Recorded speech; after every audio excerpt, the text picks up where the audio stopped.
Very good afternoon to all of you. Good afternoon. Good. आइए हम लोग इस समय जिस चीज के लिए मिले हैं ये हमारा जो है वो ग्रुप 2 है जिसके बारे में हम बातचीत कर रहे हैं।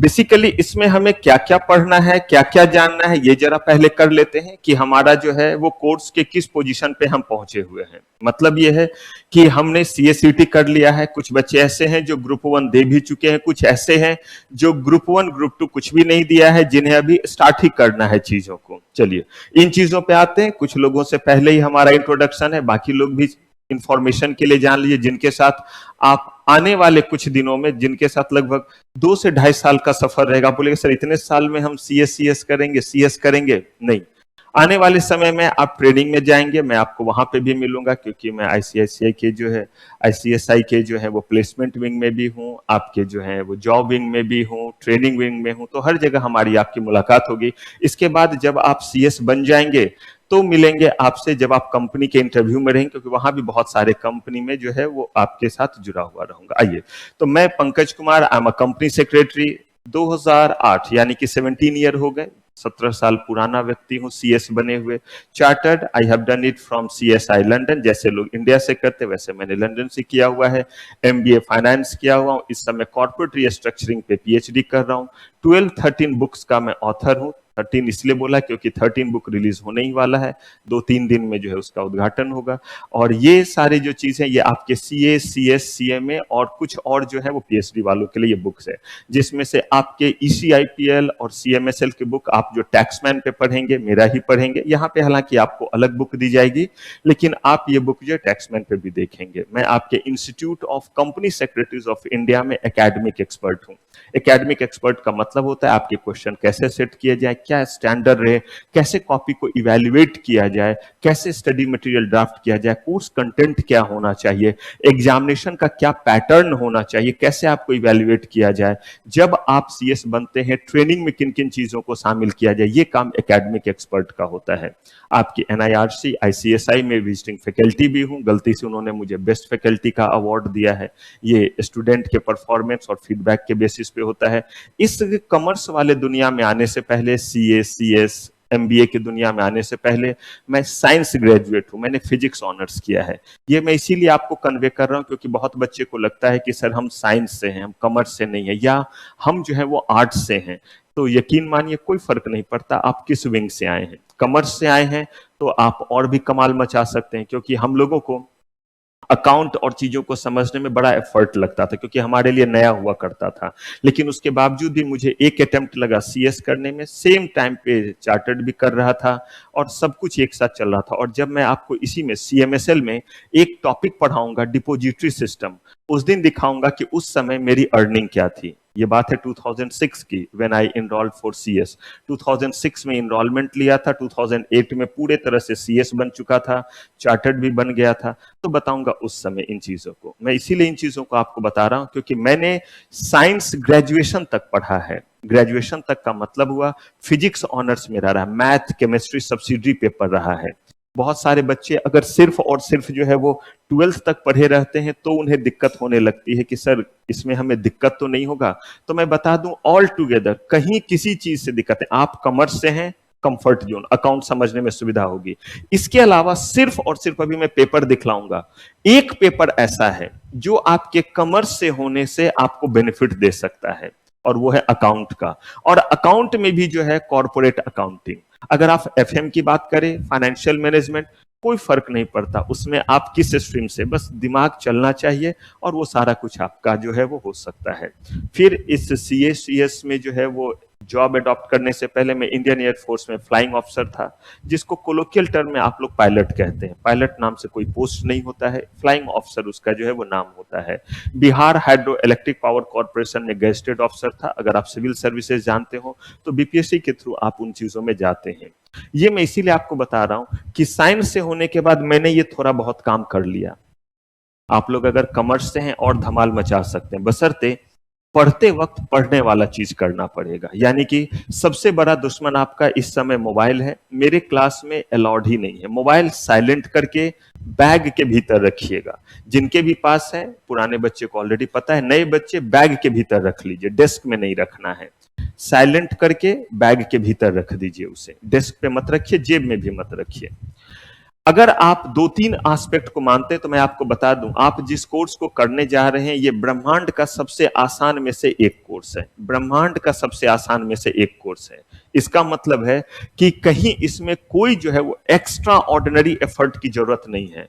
बस समझना यह है आपको कि जिस भी पेपर में आपको जो है सीएस के जिस भी पेपर में आपको पेपर वाइज इसका जो है वो तरीका देखिए, हर पेपर में आपको चाहिए 40%। कितना चाहिए? 40%। और एग्रीगेट ग्रुप में आपको चाहिए कितना मार्क्स? 50%। सारे बच्चे पास होंगे। ये नहीं कि इस बार मुस्कान पास होंगे, अगली बार जो है वो स्नेहा पास, खुशी जो है वो उसके अगली बार, गगन उसके बाद, विशाल उसके बाद। ऐसा नहीं है। अगर सबने जो है वो 40% इंडिविजुअल पेपर में लाया है और एग्रीगेट कितने हो गए हैं? 50%, तो सारे बच्चे चाहे 1 लाख क्यों ना उन्हें पास करना पड़ेगा। ये बिल्कुल मिथ है कि इंस्टीट्यूट जो है वो रोक देगी, बिल्कुल नहीं। तो फिर इंस्टीट्यूट का रिजल्ट क्यों होता है 5%, 9%, 10%, ऐसे क्यों होता है? उसके पीछे वजह यही है कि इतना भी बच्चा नहीं ला पाता, इतने होनहार बच्चे होते हैं। आप कहिएगा सर ऐसे बेइज्जती मत करो, मैं आपकी कहां कर रहा हूं, मैं तो उनकी कर रहा हूं जिन्होंने एग्जाम दिया है और नहीं निकल पा रहे। ये इसीलिए होता है क्योंकि पहले दिन से टीचर की बात अच्छी नहीं लगती है, टीचर दुश्मन जैसा लगता है। कुछ बहाना बनाओ लेकिन टीचर को जो है वो खराब साबित करो। हाँ, लेकिन फिर रिकॉग्नाइज करते हैं जैसे जैसे समय बीतता है कि नहीं थोड़ा कड़वा बात था लेकिन बात तो सही था। तो फिर मैं कह रहा हूं कि इसमें अगर आप कोई बच्चा फेल नहीं कर सकता, सवाल ही पैदा नहीं होता। लेकिन इसका तो ये मत बोलिएगा सर फिर पास करा के दिखाओ, ऐसे सो जाएंगे तब नहीं। जो आपको एस्पेक्ट बता रहा हूं उसको अगर आपने फॉलो किया तो 100% गारंटी, और नहीं फॉलो किया तो भी 100% गारंटी कि कुछ कर लीजिएगा सीएस पास नहीं कीजिएगा, और कर लिया तो 100% गारंटी कि रुक ही नहीं सकता है सीएस पेपर। तो थोड़ा सा अब आते हैं और हम अपने स्ट्रैटेजी को प्रिपेयर करते हैं और फिर इसमें हम पढ़ाई शुरू करेंगे। तो सबसे पहले जरा थोड़ा जान ले कि इस समय आप जहां पहुंचे हैं वो बेसिकली सीएस का कौन सा पोजीशन है। तो देखिए आपके सीएस का कंप्लीट करिकुलम जो है ये आपका चल रहा है 2022, यानी कि नए कोर्स में आप हैं। हर 5 साल पे सीएस का कोर्स बदलता है। अब 2027 में आएगा जो आपके लिए एप्लीकेबल 2 साल बाद होगा। मतलब आप हैं आईसीएसआई न्यू सिलेबस 2022। ये बताने के पीछे वजह ये है कि कहीं कोई क्वेश्चन बैंक आंसर कुछ देखे तो ये नहीं ईसा पूर्व देख रहे हैं जिस समय सिलेबस कुछ और था और हैरान परेशान हो रहे कि सर इसमें क्या पूछ दिया है, ये तो हम समझ नहीं पा रहे। ऐसी नौबत ना है, इसी के लिए ये चीज मैं आपको जो है वो बता रहा हूं। चलिए अब यहाँ पे देखिए कि आपने इसमें कौन कौन सा एस्पेक्ट क्लियर कर लिया है। आप सीएसईटी कर चुके हैं या आप ग्रेजुएट हैं, मतलब ये सफर आपका तय है जिस भी कारण से, या तो आपने एग्जाम क्लियर किया हुआ है और या फिर आप जो है वो ग्रेजुएट हैं। आप पहुंच गए हमारे एग्जीक्यूटिव लेवल पे। किस लेवल पे आप हैं? एग्जीक्यूटिव लेवल पे आप यहाँ पे हैं और हम और आप इस चीज के लिए बात कर रहे हैं जिसमें 2 ग्रुप होता है, ग्रुप 1 और ग्रुप 2। ग्रुप 1 में जो है वो टोटल 4 पेपर्स हैं जो आपको दिख रहे हैं। थोड़ा छोटा कर दूं तो एक ही स्क्रीन पे दिख जाएगा। ये टोटल आपके जो है वो 4 पेपर हैं। और ग्रुप 2 में आपके कितने पेपर हैं? 3 पेपर हैं।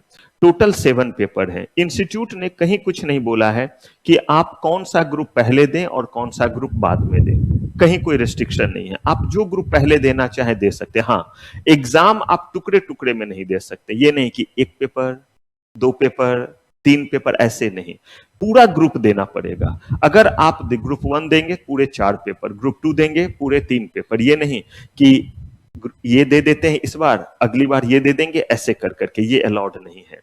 अगर आप ग्रुप में से एक ग्रुप कोई देते हैं मान लीजिए, तो वैसे केस में आपको हमेशा ग्रुप 1 पहले देना चाहिए। कौन सा देना चाहिए?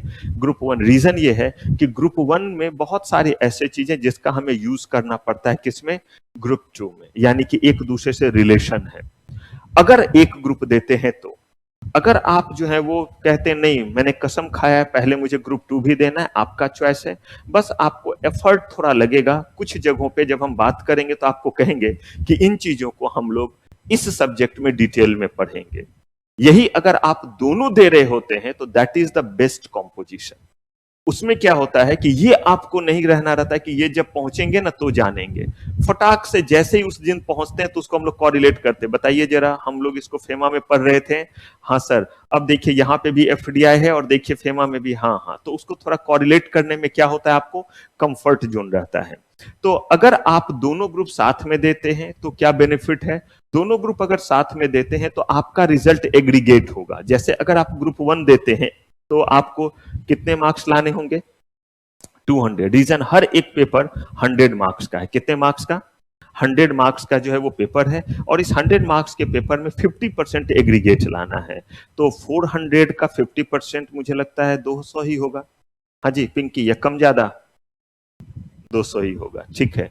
तो ये बेसिकली जो है वो 200। लेकिन इंडिविजुअल पेपर में आपको कितना लाना पड़ेगा? इंडिविजुअल पेपर में 40%, 40 नंबर होने चाहिए। आपके एग्रीगेट मान लीजिए 260 हो गए, बट अनफॉर्चुनेटली किसी भी एक पेपर में मान लीजिए 39 हो गया, आपको पूरा का पूरा ग्रुप क्या करना पड़ेगा? रिपीट करना पड़ेगा, और आप फेल माने जाएंगे। अगर किसी भी पेपर में कितना रह गया? ओवरऑल आपका 260 हो गया, लेकिन इस पेपर में, फोर्थ पेपर में कितना रह गया? 39। और बाकियों को हमने देखा तो सब मिलकर के कितना हो जा रहा है? 260। मैंने एक एग्जम्पशन लिया है कि इतने ज्यादा मार्क्स आपके आ गए हैं, लेकिन फिर भी अगर एक पेपर रुक गया तो ऐसे केस में आपको क्या करना पड़ता है? पूरा ग्रुप देना पड़ता है। इसमें एक एक्सेप्शन है, और उस एक्सेप्शन को बोलते हैं एग्जम्पशन। अगर आपको किसी पेपर में 60% या उससे क्या आ जाए, ज्यादा आ जाए, लेकिन बाकी पेपर में मिनिमम 25 मार्क्स होने चाहिए हर पेपर में। कितने मिनिमम मार्क्स? तो वैसे केस में जिस पेपर में 60 या उससे ज्यादा आया है, वो आपकी मर्जी है, उसे चाहे तो अगली बार दे, चाहे तो उसे अगली बार ना दे। उसे बोलते हैं क्या लेना? एग्जम्पशन। तो आपके केस में जो है वो एग्जम्पशन जो है वो अलाउड है, बशर्ते क्या होना चाहिए? बाकी पेपर में जो है वो मिनिमम कितने मार्क्स होना चाहिए? 25। मान लीजिए सारे पेपर में 60 से ऊपर ऊपर है, और एक पेपर में 24 है। कितना है? 24। अब बाकी तीनों पेपर में 60 प्लस है, एग्रीगेट भी है, सब है, लेकिन एक जो पेपर बचा उसमें कितना है? 24 है। तो किसी में एग्जम्पशन आप क्लेम नहीं कर सकते हैं, आपको फिर से सबको क्या करना पड़ेगा? रिपीट। तो आपका पासिंग पैटर्न क्या है? इंडिविजुअल पेपर में 40, एग्रीगेट जो है वो 50%, राइट। अगर एग्जम्पशन चाहते हैं तो हर पेपर जो जो आपने दिया है उसमें मिनिमम होना चाहिए कितना? 25, और उसके बाद जिस पेपर में 60 या 60 से ज्यादा है वो एग्जम्प्ट हो जाएगा। एग्जम्पशन के लिए आप चाहे तो एग्जम्पशन क्लेम करें, चाहे तो एग्जम्पशन क्लेम ना करें। जैसे आपको लगता है सर मेरे ये 2 पेपर तो अच्छे हैं, दूसरे में ही तो हमें दिक्कत है, तभी तो पूरा नहीं हुआ, तभी तो हम पास नहीं किए। अगली बार पता चला उसमें हम किसी तरह से 40 तो ले आएंगे, लेकिन 50 उससे एग्रीगेट पूरा होगा, इसमें मुश्किल है। आपकी मर्जी, आप एग्जाम्पशन मत लीजिए, क्योंकि एग्जाम्पशन लेने के लिए एक्स्ट्रा पैसे इंस्टीट्यूट को देने पड़ते हैं। जब आप फॉर्म फिल करेंगे तो वहां टिक लगा हुआ रहेगा कि क्या आप एग्जाम्पशन क्लेम करना चाहते हैं, यस या नो। जैसे ही आप वहां पे टिक करेंगे, अमाउंट थोड़ा बढ़ जाएगा, जो आपका फी लगेगा एग्जामिनेशन फी, उसमें वो ऐड कर देते हैं। अमाउंट तो एक अलग चीज है, वो तो मॉनेटरी टर्म हो गया। मेन एस्पेक्ट आपका है कि अगर आपको लगता है वो पेपर अच्छा है तो लोग उस पे एग्जाम्पशन नहीं भी क्लेम करते, वो बोलते नहीं इसमें तो अच्छा है 70 आ जा रहा है, दूसरे में अगर 40 भी आया तो उसके 50 को पूरा करने में ये क्या करेगा? मुझे मदद करेगा। जब बोथ ग्रुप आप साथ में देते हैं तो बच्चे, इसीलिए बोथ ग्रुप साथ में देने वाले को थोड़ा फायदा है कि एग्रीगेट आपको कितना लाना पड़ेगा बताइए तो, अगर बोथ ग्रुप साथ में देंगे तो 350, क्योंकि 50% लाना है। 7 पेपर दे रहे हैं, 700 मार्क्स, 50% यानी कि 350 आपको लाना रहेगा। और इंडिविजुअल में कितना? 40। अब अगर इस बार इधर वाले में मान लीजिए सिर्फ और सिर्फ 40-40 आया, और 40-40 आया तो एग्रीगेट कितना बनेगा? 160। लेकिन इधर आपके जो है वो मार्क्स मान लीजिए आ गए 200, एग्रीगेट कितने आ गए? अब ये जब हम ऐड करेंगे तो ये हो गया 360। आप दोनों ग्रुप में पास माने जाएंगे। लेकिन अगर आप सिर्फ इस ग्रुप को दिए रहते तो आप पूरे तरह से फेल माने जाते और हर पेपर आपको देना पड़ता। ये हुआ पहला फायदा। दूसरा फायदा, जब आप पढ़ रहे होते हैं तो कंपैरिजन करने में सुविधा होती है। तीसरा चीज, जब आप जॉब वगैरह में आते हैं तो हम लोग थोड़ा सा ये जरूर देखते हैं। मैं जैसे 5 को अपने अंडर रख सकता हूँ ट्रेनिंग, क्योंकि मैं FCS हूँ। जो ACS होते हैं वो 2 को रख सकते हैं। ऐसे ही तो आप जाएंगे, 21 मंथ्स का आपका जो है वो ट्रेनिंग होता है, लगभग 2 साल का। तो वो आपको CS के अंडर में या कंपनी में लेना पड़ता है। गिना चुना जगह होता है, और अच्छे जगह हर कोई जाना चाहता है जिसके पास ज्यादा काम हो। तो जिसके पास ज्यादा काम है वो तो चुनेगा उन्हीं में से ना। और वहां पे तो काम बहुत रहता है, वर्क जगह पे भी प्रेशर रहता है। तो देखने का तरीका हुआ कि अगर ये बच्चा जो है प्रेशर ज्यादा झेल सकता है या नहीं। तो अगर आप बोथ ग्रुप देकर के आ रहे हैं तो थोड़ा सा ये परसेप्शन है मार्केट में कि ये बच्चा ज्यादा प्रेशर क्या कर सकता है, हैंडल, क्योंकि एक साथ इसने कितने पेपर निकाले हैं, 7। और ये नहीं है कि वो पेपर इस बार दिया और सर ये तो मेरा पहला अटेम्प्ट नहीं है, इससे पहले भी हम दिए हैं और एग्जाम क्लियर नहीं कर पाए हैं, कोई फर्क नहीं पड़ता। जिस बार भी नहीं क्लियर हुआ नहीं हुआ, लेकिन जब आप देंगे तो बोथ ग्रुप अगर आप क्या कर रहे हैं साथ, पहले भी हमने दिया, मान लीजिए ग्रुप 1 दिया था या ग्रुप 2 दिया था, क्लियर नहीं हो पाया, कोई बात नहीं। अब अगर आप क्या बोथ ग्रुप इस बार साथ में दे रहे हैं, हाँ, तो आप जो है वो जो दोनों ग्रुप देंगे एलिजिबल होंगे और आप जो है वो रैंक होल्डर बन सकते हैं। चाहे आपको 400 में 400 क्यों ना हो, 300 में 300 क्यों ना हो, लेकिन अगर आप अलग अलग देते हैं तो कभी भी रैंक होल्डर नहीं बन सकते हैं। लेकिन अगर यही आप इकट्ठे देते हैं और आपको मिनिमम 55% आ जाता है तो आप टॉप 25 में आ सकते हैं, रैंक होल्डर बन सकते हैं। तो ये बेसिकली इसमें जो है वो कुछ बेनिफिट्स है। हाँ, जरा ड्रॉबैक की बात कर लें कि नुकसान क्या है। नुकसान है कि आपको एक साथ 7 पेपर पढ़ने पड़ते हैं, मेहनत ज्यादा करना पड़ता है। आपका तो नहीं पता, मैं गरीब और तुच्छ प्राणी था, आप लोग तो बड़े बड़े लोग हैं। मैंने एक साथ ही दिया था और आपको बताया खुद साइंस से था और उस समय चार्टर्ड भी कर रहा था लंदन से, और वो भी सारे पेपर एक साथ दिए थे, यानी फर्स्ट अटेम्प्ट फर्स्ट ड्यू दिया था।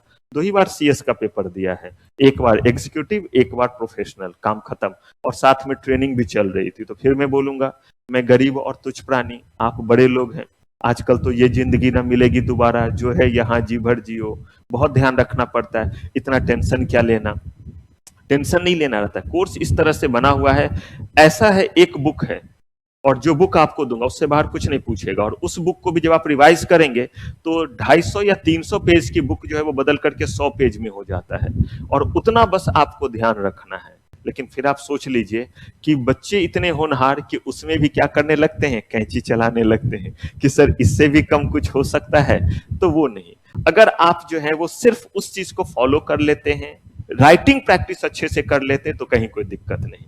ये तो आपके कोर्स के बारे में था। अब ये जान लीजिए कि इस समय ग्रुप 2 में मैं आपके साथ रहूंगा सीएमएसएल में, जिसका नाम है capital market and securities law. दूसरा economic, commercial and intellectual property law, यानी कि ये 2 पेपर मैं आपको पढ़ाऊंगा। ये जो है वो सचिन सर आपको पढ़ाएंगे। सीए हैं वो आपको पढ़ाएंगे टैक्स वाला पेपर।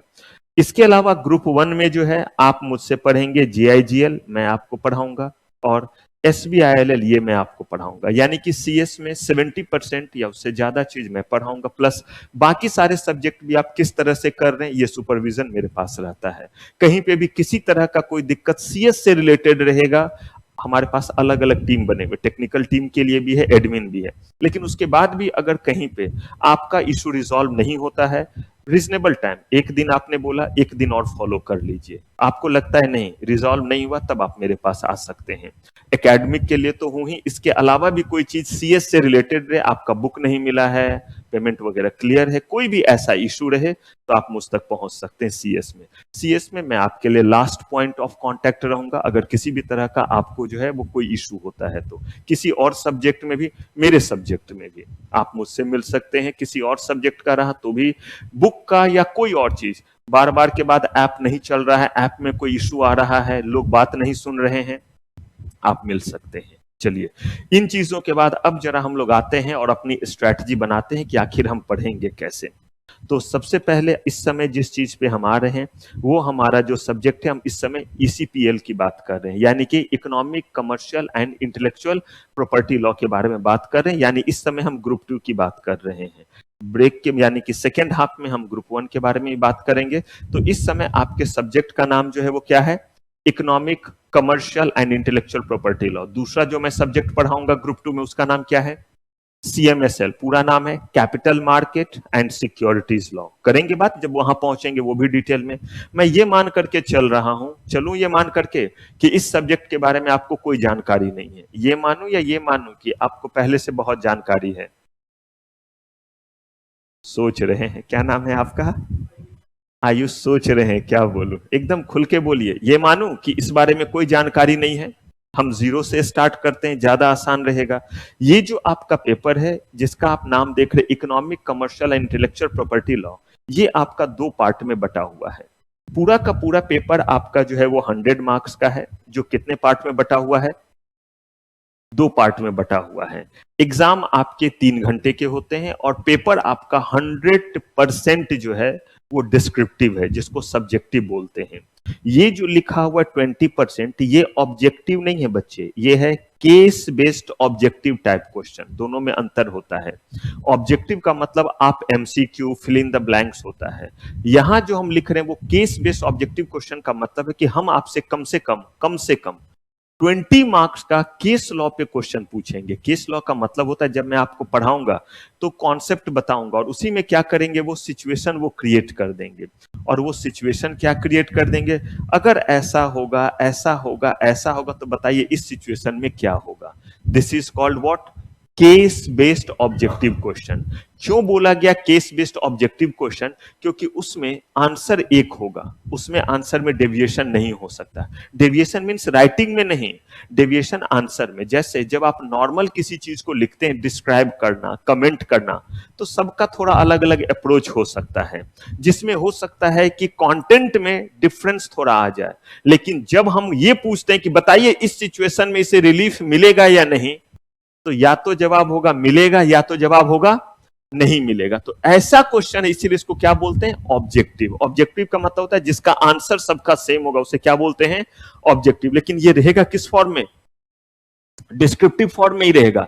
सिचुएशन दिया, इसी में देखिएगा, हम लोग पढ़ेंगे, चैप्टर में आएंगे, कंज्यूमर प्रोटेक्शन एक्ट वगैरह आएगा। आपसे पूछा जाएगा उन्होंने सामान खरीदा था, बताइए उसे कंज्यूमर प्रोटेक्शन एक्ट के तहत रिलीफ मिलेगा या नहीं मिलेगा। ये सारे तरह के चीज को हम लोग यहाँ पे क्या करेंगे, देखेंगे। तो देखिए क्वेश्चन आपका एग्जाम 3 आवर्स का 100 मार्क्स का पेपर होता है। 2 पार्ट में ये बटा हुआ। एक पार्ट कहलाता है इकोनॉमिक एंड कमर्शियल लॉ, और इसका वेटेज एग्जाम में कितना है? 60। और दूसरा है इंटेलेक्चुअल प्रॉपर्टी लॉ, इसका वेटेज कितना है? 40 मार्क्स का। तो देखिए जो पेपर आपका जो है वो 60 मार्क्स का है, यानी जो पोर्शन, इसमें आपको ये 20 जो है वो टोटल चैप्टर, जिसमें आपको 14 चैप्टर जो है वो पढ़ने रहेंगे। कितने मार्क्स के लिए? 60 मार्क्स के लिए। इसका मतलब ये नहीं है कि 60 को हमने जो है वो 14 से डिवाइड कर दिया, ओवरऑल तकरीबन 4 मार्क्स के आसपास का कंटेंट बना। इसका मतलब ये नहीं है कि हर चैप्टर से 4 मार्क्स का आएगा, ऐसा कोई प्रिडिक्शन नहीं। हाँ, 60 मार्क्स से ना ज्यादा का ये पूछेंगे, ना 60 मार्क्स से कम का पूछेंगे। कितने चैप्टर से? इन 14 चैप्टर से 60 से ना कम ना 60 से ज्यादा। लेकिन इसमें कोई उन्होंने नहीं बोला, उनकी मर्जी। अगर आटा माजी सटकली हमारा हो गया, हो सकता है पूरा का पूरा एक ही चैप्टर से पूछ दे, लेकिन इतना भी हमारा नहीं सटकता है। थोड़े रीजनेबल मैनर में हम लोग चलते हैं। कभी कभी हमें लगता है कि बच्चा ना ये चैप्टर छोड़ के जा रहा है जानबूझ करके, कि वो ट्रिक निकाल रहा है कि अरे ये 3 चैप्टर से तो 3 मार्क्स से एक एक नंबर का 2 नंबर का क्वेश्चन आ रहा है, इसे छोड़ देते हैं। जैसे ही आप ऐसा करते हैं हम धप्पा दे देते हैं, और ग्रुपों ने हमने ऐसा धप्पा खूब किया है। बच्चे स्कैनर देख करके प्रेडिक्शन निकालते हैं। हालांकि ये बात देखिए मैं आपको पहले दिन बता रहा हूं, इसलिए मुझे आप बद्दुआ नहीं दे सकते हैं। रियल में तो आपको जो है वो मुझे थैंक्स बोलना चाहिए, क्योंकि मैं पहले दिन ये बता करके चलता हूं। उसके बावजूद भी बच्चा जो है वो स्कैनर देखता है। हम भी देते हैं स्कैनर पे, क्योंकि पापी पेट के लिए बुक भी लिखना पड़ता है, मैंने भी लिखा हुआ है। लेकिन मैं साफ कहता हूं कि इंस्टीट्यूट ने हमें क्वेश्चन सेट करते वक्त ऐसा कोई गाइडलाइन नहीं दिया है कि इस चैप्टर से इतने ही मार्क्स का। हाँ, हम लोग अपने इंटेलेक्चुअल इंटरप्रिटेशन से बताते हैं कि ये थोड़ा इंपॉर्टेंट चैप्टर है, बड़ा चैप्टर है, तो इससे ज्यादा क्वेश्चन हो सकते हैं।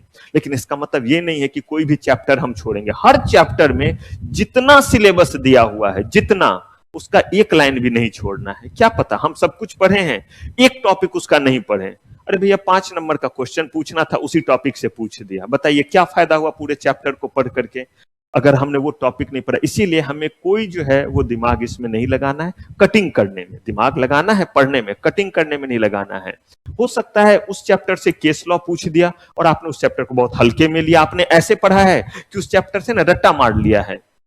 देख अरे ये इसी में से कोई शॉर्ट नोट्स आ जाएगा, पूछा ही नहीं हमने शॉर्ट नोट्स, उस चैप्टर से ही केस लॉ पूछ दिया। अब आप क्या करेंगे? तो आप पढ़ने आए हैं या गोलीबाजी देने आए हैं?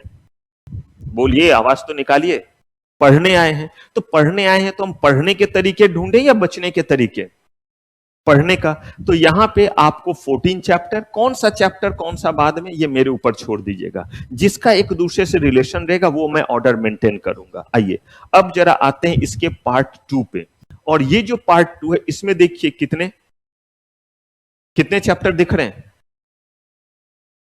टोटल आपको यहां पे 6 चैप्टर्स दिख रहे हैं। वास्तव में ये है 5 एक्ट्स बस, और एक जो है उसका इंट्रोडक्शन है। कहने का मतलब है कि इतने से ही जो है वो कितने मार्क्स का है, 40। अब यहां पे इस तरह का इंटेलेक्चुअल दिमाग लगा सकते हैं कि ना कम ना क्या ज्यादा, ना 40 से कम ना 40 से ज्यादा, इतना नंबर का तो रहना ही है इतने से। और ये बच्चा ज्यादा भी नहीं, एक चैप्टर इसमें से माइनस कर दीजिए। क्यों? क्योंकि वो एक सिर्फ इंट्रोडक्शन है। 5 एक्ट आपको पढ़ने, patent, copyright, trademark, geographical identification और डिजाइन। और बहुत इंटरेस्टिंग भी है और आसान भी है। हाँ, लेकिन फिर वही है, केस लॉ बेस्ड रहता है, तो इसीलिए समझना बहुत ढंग से रहेगा। और ये एक ऐसा एरिया है जिस एरिया से 40 में से एक भी क्वेश्चन आपसे नहीं छूटेगा, और ये छोटा भी है। तो इसीलिए हम लोग पहला हमला यही करेंगे ताकि हमें ये फील होता रहे कि कितने मार्क्स उड़ा दिए, और 40 उड़ा ही नहीं दिए, बल्कि जैसे ये हमारा पूरा का पूरा हो जाएगा, हमारी ये स्ट्रैटेजी रहेगी कि हम प्रीवियस ईयर क्वेश्चन शुरू कर देंगे इसका बनाना। क्योंकि प्रीवियस ईयर आप तब तक नहीं बना सकते जब तक पूरा यूनिट ना हो जाए। क्यों? क्योंकि वो क्या करते हैं, क्वेश्चन नंबर 1 के ए में एक पार्ट दे देंगे कॉपीराइट का, एक देंगे ट्रेडमार्क का। आपका जब तक दोनों नहीं रहेगा तब तक आप उसको सॉल्व नहीं कर सकते हैं। तो हम लोग इस पोर्शन को जब पूरा पहले कर लेंगे तो हम 40 मार्क्स के लिए अंधाधुंध शुरू कर देंगे अपनी राइटिंग प्रैक्टिस, और अपना जो है वो सारा का सारा चीज जो हमारे प्रीवियस ईयर क्वेश्चन है। तो इसीलिए हम शुरुआत कहां से करेंगे, इंटेलेक्चुअल प्रॉपर्टी लॉ से। अब इसके बाद जरा हम जो है वो चैप्टर, अब तो ये तय हो गया कि हम यहां से पढ़ेंगे, लेकिन और चीज देखिए जरा पढ़ने का तरीका क्या रहेगा। सबसे पहले जब भी आप चीजों को पढ़िएगा, इट्स वेरी हम्बल रिक्वेस्ट, पूरे तरह से बातों को समझना है। क्योंकि मैंने आपको पहले ही बोला, ब्रह्मांड का सबसे आसान में से एक कोर्स बच्चे आप कर रहे हैं, तो उसको समझिए। देखिएगा हम लोग जब इसको पढ़ना शुरू करेंगे, कहानी खिस्से में हर चीज हम लोग पढ़ते हैं। क्यों? क्योंकि स्टोरी फॉर्मेट में पढ़ना है ताकि दिमाग में बात छप जाए कि क्या हमने सुना, आसान शब्दों में, बिना प्रेशर क्रिएट किए हुए। लेकिन उसके बाद अगला चीज, जब भी किसी टॉपिक को हम पढ़ रहे होंगे, जब भी किसी टॉपिक को पढ़ रहे होंगे, उस टॉपिक से हम क्वेश्चन रेज करेंगे। क्या करेंगे? क्या मतलब हुआ क्वेश्चन रेज करने का? आने दीजिए, टॉपिक पे पहुंचेंगे कि क्या इस टॉपिक से हमारा जो है वो ऑब्जेक्टिव, यानी केस लॉ वाला ऑब्जेक्टिव ये है, ऑब्जेक्टिव बेस्ड केस लॉ वाला क्वेश्चन हो सकता है, जनरल केस लॉ हो सकता है, क्या इससे प्रैक्टिकल और न्यूमेरिकल हो सकता है? तो क्या आपके एग्जाम में प्रैक्टिकल और न्यूमेरिकल आता है? ग्रुप 2 में सबसे बड़ा खतरा यही रहता है, क्योंकि ग्रुप 2 में जो है वो ढेर सारे प्रैक्टिकल और न्यूमेरिकल रहते हैं। सिक्योरिटी लॉ में भी और इसमें भी। सिक्योरिटी लॉ में तो थोक के भाव से, जिसको हम लोग बोलते हैं CMSL, capital market and securities law, तो उसमें थोक के भाव से लगभग 27 मार्क्स का प्रैक्टिकल क्वेश्चन बनाने वाला। तो यहां पे भी आपका रहता है, फेमा वगैरह से क्वेश्चन रह सकता है। तो किस तरह का क्वेश्चन हो सकता है? डिस्टिंग्यूश करने वाला क्वेश्चन हो सकता है, इसी टॉपिक से कमेंट वाला क्वेश्चन पूछेगा, अलग तरीके से लिखना रहेगा, शॉर्ट नोट्स पूछेगा, अलग तरीके से लिखना रहेगा आपको। अगर उसी में आपका केस लॉ बना देता है तो अलग तरीके से।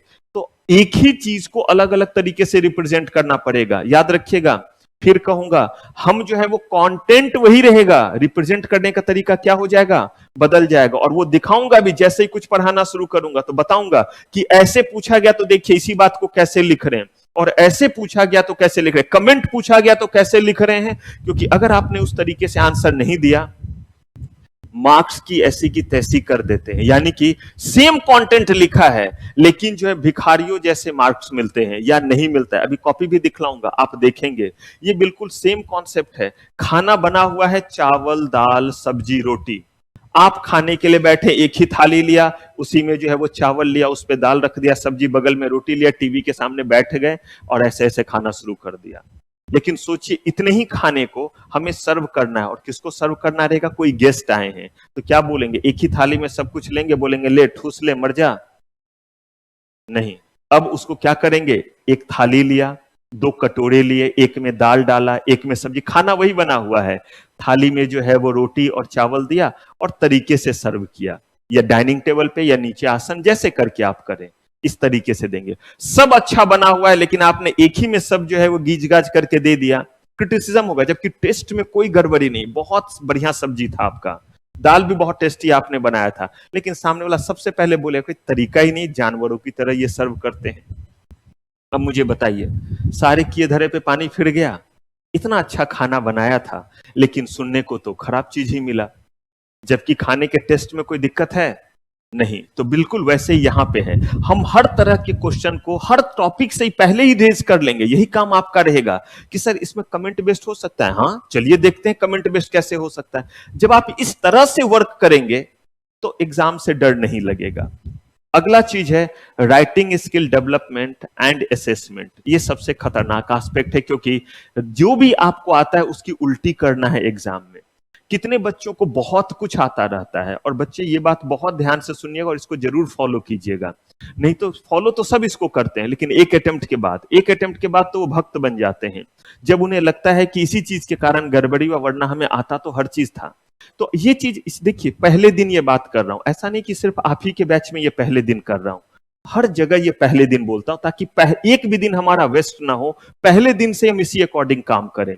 तो राइटिंग स्किल में बताऊंगा आपको कमेंट बेस्ड और ये क्वेश्चन कैसे करना है, लेकिन उसके बाद आपको हर दिन इसकी प्रैक्टिस करनी, बिना कोई दिन गैप किए हुए। मतलब आज अगर मेरी क्लास हो रही है तो मेरे आज के पढ़ाए हुए चीज को मेरे अगले क्लास से पहले रिवाइज करके आइए, सीधे मुंह उठा के मत आइए, पहला रिक्वायरमेंट। दूसरा, इस बीच में सिर्फ और सिर्फ 10 मिनट की क्या कर लीजिए, राइटिंग प्रैक्टिस। 10 मिनट, और 10 मिनट का मतलब हो गया कि आप जो है वो एक पेज आधे पेज इतने लिखने की प्रैक्टिस करना है। रीजन ये कि आपके एग्जाम में जो 100 मार्क्स का पेपर है, ये कितने देर में आंसर करना है, 3 घंटे। 3 घंटे को मैंने मिनट में बदल दिया, सही बदला है? हाँ जी, खाओ गगन रहो मगन, ठीक किया। 180 मिनट होंगे या कम ज्यादा? 180 मिनट, 3 घंटे का मतलब 60 से मल्टीप्लाई किया है। अब आपके लिए पहला चैलेंज क्या रहता है कि अगर 1 मार्क्स का क्वेश्चन है, क्योंकि आपके दिमाग में पहला ही चीज आएगा, सर लिखते वक्त 1 नंबर में कितना लिखें, 2 नंबर में कितना लिखे, 3 मार्क्स में का क्वेश्चन में कितना लिखे, 5 मार्क्स के क्वेश्चन में कितना लिखे, मैं कॉपी भी दिखला दूंगा। ये नहीं कि सर 2 में इतना, 3 में इतना, 5 में इतना, 7 में इतना, पौवा खंभा है कितना पिए। कहा नहीं, ऐसे नहीं है। तो कहा तो क्या क्राइटेरिया है? का बिल्कुल सिंपल क्राइटेरिया है। 1 मार्क्स के क्वेश्चन को लिखने में आप दे सकते हैं 1 मिनट 20 सेकेंड। कितना? 1 मिनट 20 सेकेंड। अगर मान लीजिए क्वेश्चन 3 मार्क्स का है, तो इसका मतलब आपके पास कितने मिनट का टाइम है? 4 मिनट। अब इस 4 मिनट में आपको और क्या क्या चीज करना है? आपकी राइटिंग स्पीड अच्छी है, मार्क्स ज्यादा आएगा। क्यों आएगा? क्योंकि 4 मिनट में बाकी लोग थोड़ा लिख रहे होंगे, आप थोड़े से क्या लिख देंगे, ज्यादा लिख देंगे। रेलिवेंट चीज ज्यादा लिखते हैं, मार्क्स हमेशा बढ़ता है। लेकिन ये नहीं कि ज्यादा लिखने पे हम मार्क्स काटते हैं, कभी भी नहीं। इसलिए मैंने बोला मार्केट के मिथ में नहीं जाएंगे, क्योंकि खुद रिव्यू बोर्ड में हूं, इसीलिए आपने ज्यादा लिख दिया, मार्क्स नहीं, रेलिवेंट चीज है। लेकिन जहां पे 8 पॉइंट और 2 नंबर के लिए, 2 नंबर के लिए 3 से 4 पॉइंट सफिशियंट है। क्यों है 3 से 4 पॉइंट सफिशियंट, ये बताइए। क्योंकि एक नॉर्मल आदमी का जो राइटिंग पैटर्न है, मैं आपको ऑफ मार्केट दिखला भी दूंगा, मतलब ऑफ रिकॉर्ड में, इस बार का भी रिव्यू जा चुका है। तो वो अगर उसमें भी जो है आप जो है वो देख लेंगे कि कैसे कॉपी को जो है वो क्या किया जाएगा, चेक किया जाएगा, कैसे मार्किंग होगी, क्या लिखने पे कितना मार्क्स आएगा, स्टेप वाइज कैसे कैसे रहेगा। आप देखेंगे कि उसमें हम लोग 8 जो है वो 8 नहीं, हम लोग 20 पॉइंट्स दे देते हैं। और अगर मान लीजिए कि 2 मार्क्स का है, तो हम लोग कहते हैं कि if a student is writing 3 to 4 point, he should be awarded. क्यों? क्योंकि हमें भी पता है 2 मिनट में कितना लिखेगा।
Thank you sir.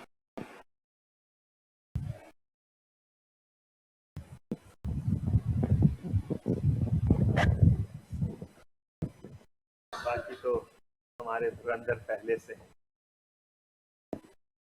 देखिए बाकी लोग अभी भी जो है वो इंतजार में बैठे, और देखिएगा जैसे ही जो है वो 2 क्लास 3 क्लास होगा तब पहुंचेंगे और टीचर की मुश्किल बढ़ाएंगे कि सर अब हमें क्या करो, पहले रिपीट और उसके बाद फिर आगे। और अभी ये ग्रुप 1 के कुछ बच्चे जिन्होंने एग्जाम दिया था, अभी देखिए एकदम मौज में है। अब जो है ये मौज से कब निकलेंगे देखिएगा, जुलाई में, 1 महीने बर्बाद करके, जबकि जून में एग्जाम हो जाता है। बस ये सब टाइम जो यूज कर लेता है बच्चा उसका, क्योंकि इस बीच में अगर मान लीजिए आपका कोर्स स्लो जा रहा है तो इसका मतलब राइटिंग प्रैक्टिस हम ज्यादा कर सकते हैं या नहीं। हमेशा हम लोग कोर्स के शुरुआत में राइटिंग प्रैक्टिस पे बहुत फोकस करते हैं। क्यों? क्योंकि बाद में इतना ज्यादा कोर्स का प्रेशर आता है कि राइटिंग प्रैक्टिस खुद ब खुद थोड़ी कम हो जाती है। तो इसीलिए शुरू में क्या कर लेना चाहिए, और इस समय बच्चा आराम से भागा हुआ रहेगा। चलिए, तो हम लोग बेसिकली बात कर रहे थे कि आज आपको जो पढ़ाया है उसे क्या कीजिए, मेरे अगले क्लास से पहले क्या करके आ जाइए, रिवाइज करके। ये पहला रिक्वायरमेंट। दूसरा, आपको 10 मिनट कम से कम टाइम देना है लिखने के लिए। और लिखने के बारे में बता रहा था कि लिखते वक्त कैसे लिखेंगे। जो भी, अगर जैसे मैं आपको गाइडलाइन आंसर वगैरह दूंगा, जो एग्जैक्ट पूछे हुए क्वेश्चन है हम उसकी ज्यादा प्रैक्टिस करते हैं, ताकि आपको स्टैंडर्ड पता चले कि किस स्टैंडर्ड का क्वेश्चन आपसे पूछा जा सकता है। ऐसे में कोई क्वेश्चन बना दूंगा वो, और जो स्टैंडर्ड इंस्टीट्यूट का है क्वेश्चन का, इन दोनों में अंतर होता है। हाँ, अब ये इत्तेफाक की बात है कि मैं ही दोनों जगह काम करूं तो अलग बात है, तो क्यों ना हम पहले उसी क्वेश्चन को करें जो क्वेश्चन इंस्टीट्यूट ने पूछा हुआ है। तो उसमें आपको प्रैक्टिस करते वक्त क्या ध्यान रखना है, अगर 3 मार्क्स का क्वेश्चन तो कितने देर में हो जाने चाहिए, 4 मिनट। तो मुझे एक चीज बताइए, आज आपने 3 मार्क्स के एक क्वेश्चन लिखना है तो कितना टाइम देना है? तो मैं आपको 10 मिनट कह रहा हूं, इसका मतलब है 1 या 2 ही क्वेश्चन तो कह रहा हूं लिखने के लिए, नहीं कह रहा हूं 2 भी मत जाइए शुरू में जो है वो 1 ही क्वेश्चन की। लेकिन जब भी क्वेश्चन लिखिए, ये नहीं कि बस लिख रहे हैं। एक होता है हाँ लिखते हैं, इधर लिख भी रहे हैं, टोई टोई मत बजा, मोबाइल बजा, साथ में रिप्लाई भी कर दिया, नहीं, ऐसे करके बस मत कीजिए। अगर लिख रहे हैं तो ऐसे लिखिए कि एग्जाम में बैठे हैं, 3 मिनट में ही खत्म करना है। और लिखते वक्त ऐसे नहीं, 2 तरीका होता है। एक होता है कि जैसे मैं भी पढ़ा रहा हूं और मैं आपसे कैसे बात कर रहा हूं, देखिए हम क्या करेंगे कि CMSL में पहले उन चैप्टर को करेंगे, देख रहे हैं ये स्लो मोशन हो गया। तो एक होता है कि जहां पे आप जो है वो बैकफुट पे रहें, और एक होता है जहां आप दम लगाएं। लिखते वक्त भी होता है, कुछ लोग लिख रहे होते हैं, लिख लूं तो बुरा तो नहीं मानेगा, लिखूं, लग रहा है पूछ रहे हैं पेन से। और एक हुआ लिखना शुरू किया, मार्जिन ड्रॉ किया, यस लिखते गए, जैसे ये क्वेश्चन खत्म हुआ अगले पे आ गए, ये नहीं। और एक हुआ कि एक लिखा उसके बाद नहीं, एग्जाम में भी ऐसे नहीं, कहीं भी नहीं। अगर 10 मिनट लिखना है, अरे 10 मिनट लगातार नहीं लिख सकते, 3 घंटे लगातार लिखना है। और यकीन मानिए उस 3 मिनट में अगर आपने 5 मिनट भी इधर उधर किया, क्वेश्चन ही पूरा नहीं होगा, नहीं होगा क्वेश्चन पूरा हो आपका। इस तरह से हम लोग क्वेश्चन को डिजाइन करते हैं। तो बताइए वो प्रैक्टिस एग्जाम हॉल में कीजिएगा या पहले कीजिएगा? अगर पहले नहीं कीजिएगा तो किसी शर्त पे पूरा नहीं कर पाइएगा। तो हाथ इतना फ्री होना चाहिए लिखने में कि अगर क्वेश्चन आया आराम से उठाएं और लिखना शुरू किया, और एकदम थोड़ा चढ़ करके लिखना जिसे बोलते हैं, ये आपको बस काम करना है। अगला चीज, पढ़ने के लिए क्या क्या चीज आप यूज करेंगे, आपको जो है वो मेरी बुक दी जाएगी और क्लास में कुछ चीजों को लिखना रहेगा। कुछ चीजों को जो है मैं आपको अलग से PDF में भी दूंगा जो ब्रीफ किया हुआ रहता है। इतने ही चीज करना है। क्या इंस्टीट्यूट के मॉड्यूल को हमें पढ़ना है? तो जब तक मैं ना बोलूं तब तक नहीं। रीजन ये है कि हम लोगों ने इंस्टीट्यूट के मॉडल से ही अपना स्टडी, अपना बुक तैयार किया है। हर चीज को देख देख करके चीजों को क्या थोड़ा आसान करके किया है, ताकि वो इतने मोटे की जगह जो है वो थोड़ा पतला हो जाए और काम की सारी चीजें रहे, क्योंकि वो चीज मैं एक्सप्लेन भी कर रहा हूंगा। इसके बाद आपको जो पढ़ाना है वो है प्रीवियस ईयर पेपर। याद रखिए मैंने स्कैनर वर्ड नहीं बोला है। प्लीज जैसे मैं कह रहा हूं उसी को फॉलो कीजिए। मुझे स्कैनर से दुश्मनी नहीं है, क्यों दुश्मनी रहेगा? मेरा ही स्कैनर है CMSL का, मेरा ही स्कैनर ECIPL का भी है जो मार्केट में बिकते हैं टैक्समैन नाम के पब्लिकेशन के जरिए। इसका मतलब प्रचार नहीं कर रहा हूं, नहीं खरीदने आपको, ये कह रहा हूं। आप बोलिएगा क्यों सर अपने पेट पे लात मार रहे हो? बहुत बच्चे हैं उसे लेने वाले, क्योंकि टैक्समैन उसे बेच रहा है। मुझे उसकी चिंता नहीं करनी, वो गरीब आदमी को रॉयल्टी पहुंचा देगा। आपको इसीलिए नहीं, क्योंकि आपको मैं दूंगा गाइडलाइन आंसर, क्योंकि गलती से मैं ही रिव्यू बोर्ड में हूं, तो वहां जो आंसर दिए जाते हैं चेक करने वक्त, वो आपको ऑलरेडी मिलेगा प्रीवियस ईयर के। ये मिलेगा सॉफ्ट कॉपी में, ग्रुप बनेगा हमारा, सब्जेक्ट वाइज भी हमारा ग्रुप बनेगा, उसमें आपको जो है वो क्या किया जाएगा, उसमें आपको दिया जाएगा। और वहां पे जो है वो आप उसी क्वेश्चन को उठाएंगे, जैसे ही खत्म हो गया एक क्वेश्चन उठाया, ऐसे तो मैं आपको क्वेश्चन दूंगा पहले चैप्टर जब चल रहा होगा तो, और तब उसके बाद जब पूरा का पूरा हमारा पार्ट 2 या बी हो जाएगा, वहां से क्वेश्चन उठाया और उसकी प्रैक्टिस करेंगे, और वहां से हम आंसर को देखेंगे। और फिर हम लोग लास्ट में बात करते गुरु मंत्र, और गुरु मंत्र का मतलब है कि 3 घंटे को कैसे बेस्ट तरीके से मैनेज करें। याद रखिए, ये चीज हम लगातार बात करते रहेंगे इसके बारे में, लेकिन एक बार लास्ट में इसीलिए बैठ करके ये बात कर लेते हैं कि एक बार झकझोरना नहीं होता है कि देखिए बच्चा सब बोला है, गलत करके मत आ जाइएगा, ध्यान रखिएगा कितने देर में क्वेश्चन पढ़ना है, कितने देर में आंसर करना है, इन चीजों को लेकर के लास्ट में एक हम जो है वो सेशन रखते हैं। ये ओवरऑल पूरा रहता है। बीच में आपका राइटिंग स्किल और असेसमेंट का मतलब होता है टेस्ट, रेगुलर इंटरवल पे आपके टेस्ट होंगे। टेस्ट का शेड्यूल इस आपको पहले दिया हुआ रहेगा। कुछ टेस्ट में सरप्राइज, मेरी आदत थी सरप्राइज लेने का, लेकिन मैं खुद सरप्राइज होने लगा, बच्चा बहुत गंदा परफॉर्म करने लगा। तो मैक्सिमम टेस्ट जो आपके होंगे उसमें पहले से बता करके करेंगे, और वो टेस्ट महीने में आपके लगभग 2 टेस्ट रिटेन टेस्ट होता है, क्योंकि वो खुद मैं कॉपी चेक करता हूं, इसीलिए वो मंथ में 2 टेस्ट आपके होते हैं इन जनरल।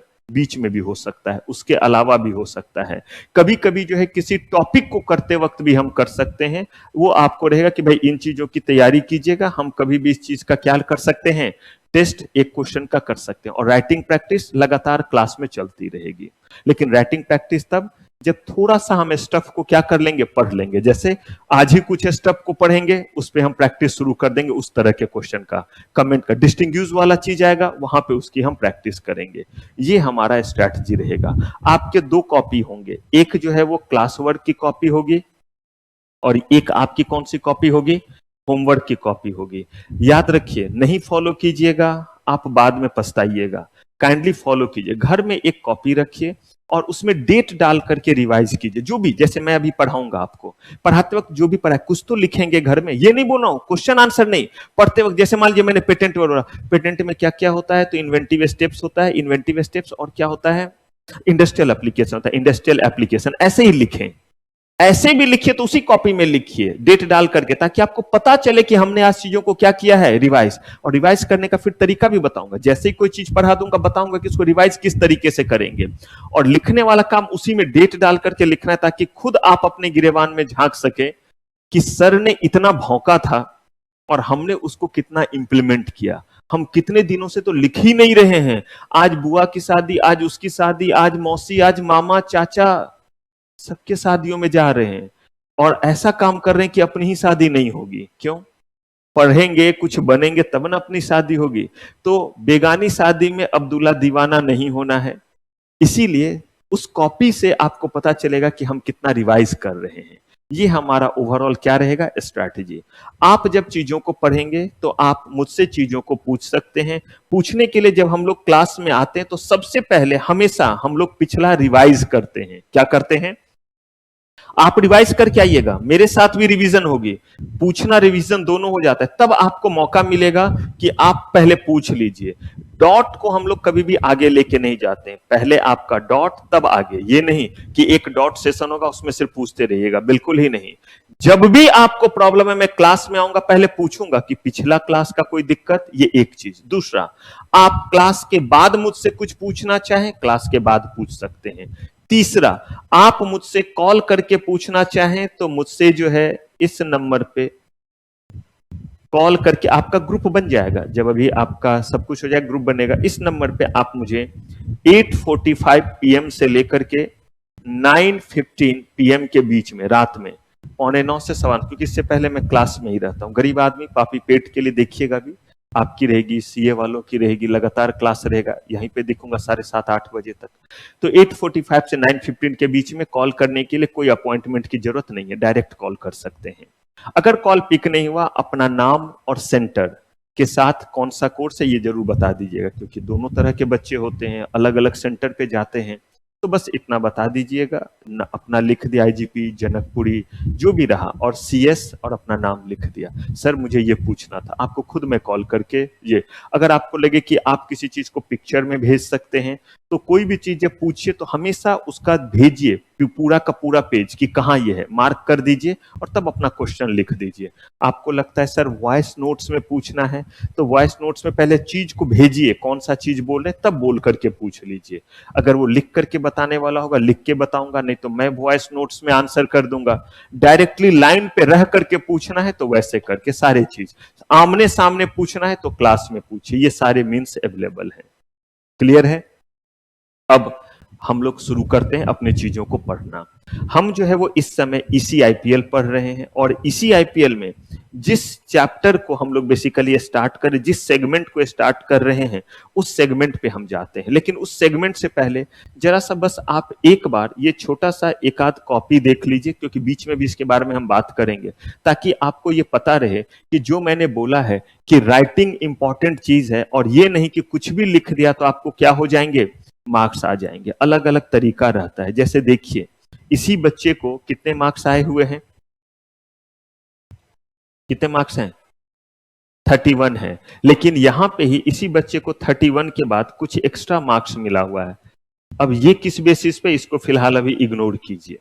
आया कितना है फाइनली, 41। ये नहीं कि हर बच्चे को ऐसे ही आएगा। ये देखिए इस बच्चे को कितना आया हुआ है, 40। ये आप ही का पेपर है, सीएमएसएल का पेपर है। अब इसमें जो है वो देखिए इसे कितने मार्क्स और एक्स्ट्रा मिल गए। अब क्यों मिल गए अभी फिलहाल छोड़ते हैं, अभी जो दिखाना फिर देखिए। फिर ये है सीएमएसएल का ही पेपर है, लेकिन इस बच्चे को देखिए कितना आया है, 35। और लेकिन इसे फिर और कितना मिल गया है, कोई सिमेट्री नहीं है। 31 में 10 मिला, 40 में एक्स्ट्रा मिल गए। इस बच्चे को देखिए कितना आया है, 30, और 30 में इसे कुछ भी एक्स्ट्रा नहीं आया है। जा, इसकी किस्मत खराब थी? नहीं, ये अलग कुछ एस्पेक्ट हैं। अब देखिए और भी देखिए, हमेशा मार्क्स जुड़ते हैं। यहां पे देखिए जुड़ा मार्क्स नहीं, जितना था उतना ही रह गया। क्या मार्क्स कम भी होते हैं? तो ये देख लीजिए, ये जीआईजीएल का आपका ही पेपर है। जीआईजीएल का कितना है इस बच्चे को, मतलब आपके दिमाग में अगर मिथ रहे कि मार्क्स नहीं आता, उसके लिए दिखला रहा हूं। टीचर वही है, आपको बस मेहनत करना रहता है। तो ये देखिए जरा, इस जेआईजीएल में 90 मार्क्स है, लेकिन ये 90 के बाद देखिए जरा क्या किया गया है, इसके मार्क्स ऐड किए गए या हटाए गए, हटाए गए। क्यों हुआ है ये जब आप छोड़ते हैं, अभी करेंगे बात इस पे। अभी जो दिखाना है वो ये है कि इस पेपर को जरा देख लीजिए। ये 31 मार्क्स इस बच्चे को आया है। एक दो बात इसमें बस दिखाना चाहता हूं। ये आप ही लोग का कॉपी, चेक किया हुआ कॉपी है। ये देखिए यहां से बच्चे ने आंसर शुरू किया है लिखना। क्या आंसर है वो मत देखिए, ये देखिए कि ये 5 मार्क्स का क्वेश्चन है। बच्चे ने आंसर लिखना शुरू किया, लिखना शुरू किया, लिखना शुरू किया। देखिए टिक लगा हुआ है, चेक है। एक पेज बीत गया, हाँ या ना तो बोलिए। ठीक है, अब जो है वो दूसरा पेज आया, दूसरा पेज आया, आता गया, आता गया, आता गया, आता गया। लगभग ये देखिए यहां पेज खत्म होना है। लगभग 2 पेज बच्चे ने लिखा है, 2 से थोड़ा कम। कितने मार्क्स आए हैं 5 में? मैं ये नहीं बोल रहा कंटेंट, क्योंकि कंटेंट तो अभी आप नहीं समझ पाइएगा कैसा आंसर है, उसको इग्नोर कीजिए। लेकिन मैं ये कह रहा हूं कि लगभग 2 पेज लिखने पे 5 में कितना आया है। इसका मतलब है अगर ये 10 नंबर का क्वेश्चन होता या 7 मार्क्स का होता तब तो 3 पेज लिखते, 10 मार्क्स का होता तो 4 पेज लिखते। यही रेशियो हम निकालेंगे। देखिए जरा अब यहां पे क्या है। इसी बच्चे ने, सेम बच्चा और सेम चेक करने वाला, अगला क्वेश्चन फिर 5 मार्क्स का ही है, और इसमें देखिए इसने कितना लिखा है। मुझे बताइए, ये आधे पेज से भी कम है, मुश्किल से 6-7 लाइन है। कितना आया है? इसका मतलब ये जो आपके दिमाग में मिथ है, इतना लिखेंगे, इतना लिखेंगे, इतना लिखेंगे, तो ये तरीका ही नहीं है। मार्क्स के बेसिस पे आपको टाइम देना है, और उस टाइम में कितना चल सकते हैं। देखिए ना, 2 पेज लिखने पे भी तो 2 नंबर आया, और इसी बच्चे को 6 लाइन, 6 लाइन लिखने पे भी कितने मार्क्स आया है, जबकि सेम ही मार्क्स का क्वेश्चन है, 5 मार्क्स का ही क्वेश्चन है। इन्हीं चीजों को हम राइटिंग स्किल में डिस्कस करेंगे, और बिना इसके जब आप जाते हैं बस पढ़े हुए, तो यहां पे ही हमें सेकेंड और थर्ड अटेम्प्ट देना पड़ता है, जहां पे हम इन चीजों को मिस कर जाते हैं। और देखिए यहां पे जब भी ये बच्चे सही लिख रहे हैं तो देखिए टिक लगा हुआ है जिस पोर्शन में सही है, लेकिन देखिए इस पोर्शन में गलत भी तो है, इसका है या नहीं? कुछ पोर्शन सही हो रहा है, कुछ गलत हो रहा है, लेकिन उसके बावजूद देखिए इस बच्चे को मार्क्स मिला या नहीं मिला? मिला। इसका मतलब है स्टेप वाइज मार्किंग होता है। जितना हिस्सा आपका सही है उसके लिए आपको मार्क्स मिलेगा, लेकिन जो गलत है उसके लिए मार्क्स क्या होगा? कटेगा भी। फिर यहां देखिए इस क्वेश्चन में बच्चे को कितने मार्क्स मिले हैं? 5 में 4। तो देखिए कभी उसे 1 भी मिल रहा है, 2 भी मिल रहा है, और 5 में कितना मिल रहा है? 4 भी। इतना ही नहीं, अभी 5 में 5 वाला पेपर दिखला देता हूं, वो जो 90 मार्क्स वाला देखना है उसमें देखिएगा पूरे 5 में 5 आ रहे हैं, तभी तो 90 बना होगा। मैक्सिमम में आया होगा 100%, तभी तो एग्रीगेट 90 हुआ होगा, क्योंकि कुछ में तो 80 भी आया होगा, कुछ में 60 भी आया होगा। तो इसका मतलब हम मार्क्स देने में नहीं ऐसा करते हैं कि नहीं। अब सोचिए जीआईजीएल जैसा पेपर, इससे ज्यादा थ्योरेटिकल कोई पेपर नहीं और इससे पकाओ कोई पेपर नहीं है। पकाओ इसीलिए क्योंकि कोई इंटेलेक्ट नहीं है इसमें, लेकिन बहुत लेंदी होता है। और ये आज नहीं, पहले दिन से ही बच्चे को बोलता हूं, राइटिंग स्किल भी उसमें जबरदस्त चाहिए रहता है। उसमें भी देखिए 90 आ रहा है या नहीं आ रहा है। इन पेपर में तो जो आपको ईसीआईपीएल पढ़ा रहा हूं, यानी कि इकोनॉमिक लॉ, सीएमएसएल, इनमें बहुत मार्क्स आते हैं। इसीलिए मार्क्स आते हैं क्योंकि इसमें प्रैक्टिकल और न्यूमेरिकल 27-27, 20-20 नंबर का होता है। जेआईजीएल में एक भी क्वेश्चन न्यूमेरिकल वगैरह नहीं होता है, सारे थ्योरी इन क्या होते हैं? नेचर होते हैं। उसमें जो है आपका सिविल प्रोसीजर कोड, भारतीय न्याय संहिता, ये सब आता है, जिसको पहले इंडियन पिनल कोड कहते थे, क्रिमिनल प्रोसीजर कोड कहते थे, वो सब आता है।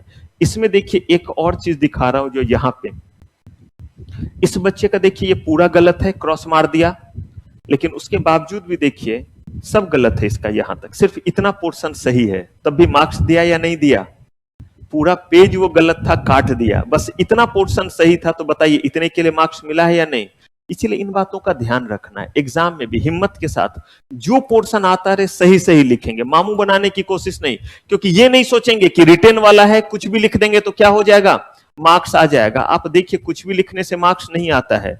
यहां पे ही देखिए ये क्वेश्चन, एक बार जरा देखिएगा, क्या यहां पे कोई टिक या क्रॉस है अभी तक? इसका मतलब ये क्वेश्चन छूट गया, उन्होंने शायद चेक नहीं किया, क्योंकि इससे पहले आप देखिए अगर सही रहता है तो क्या करते हैं? टिक लगाते हैं, और गलत रहता है तो क्या करते हैं? क्रॉस। लेकिन देखिए जरा इस पेपर में कोई टिक या क्रॉस है? नहीं, ना यहां पे कोई क्रॉस है, ना कोई क्या है? टिक है। अब क्या मतलब हुआ? छूट गया गलती से, इंसान ही तो था, कॉपी चेक करते वक्त छूट गया उससे ये क्वेश्चन। अगर क्वेश्चन छूट गया तो इसने नीचे में ये 1 मार्क्स कैसे दिया है? इसका मतलब क्वेश्चन नहीं छूटा है, मामला कुछ और है। फिर नीचे एक बार और देखते हैं, ये देखिए इसमें भी ना कहीं अभी तक क्या है?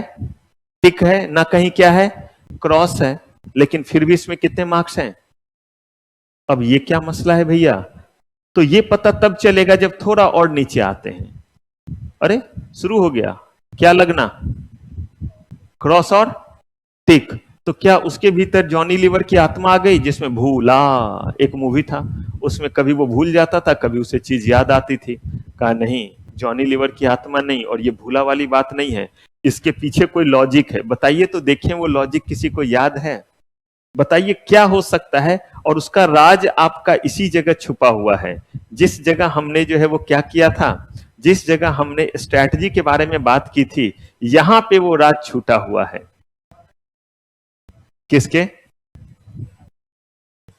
हाँ, क्योंकि हाँ, पैटर्न, जिसको आप पैटर्न बोलिए या जिसको आप फॉर्मेट बोलिए। ये देखिए ना, आपसे क्वेश्चन इतने तरीके से पूछा जा सकता है। आपसे जो क्वेश्चन पूछा, ये इसीलिए दिखला रहा हूं कि जो भक्तजन एग्जाम दे के आए हैं और जो एकदम कॉन्फिडेंट भी हैं, वो याद रखिएगा, बच्चा राक्षस अभी जिंदा है। मैंने पहले भी डिस्क्लेमर दे दिया था, 3 साल तक दोबारा मैं रीअपॉइंटेड हूं, और इस 3 साल तक सिंगल डिजिट में ही रिजल्ट रहेगा।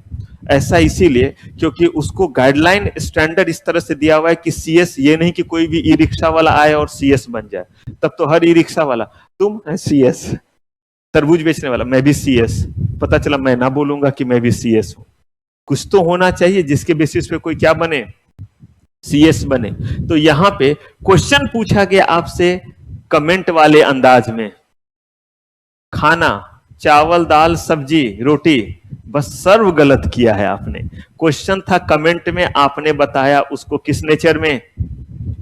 मुझे एक चीज बताइए, जब आपने गेस्ट को खाना उस तरीके से दिया तो मुझे बताइए, गेस्ट से अगर कोई ये पूछे कि दाल का स्वाद बताओ कैसा था, तो क्या बोलेगा?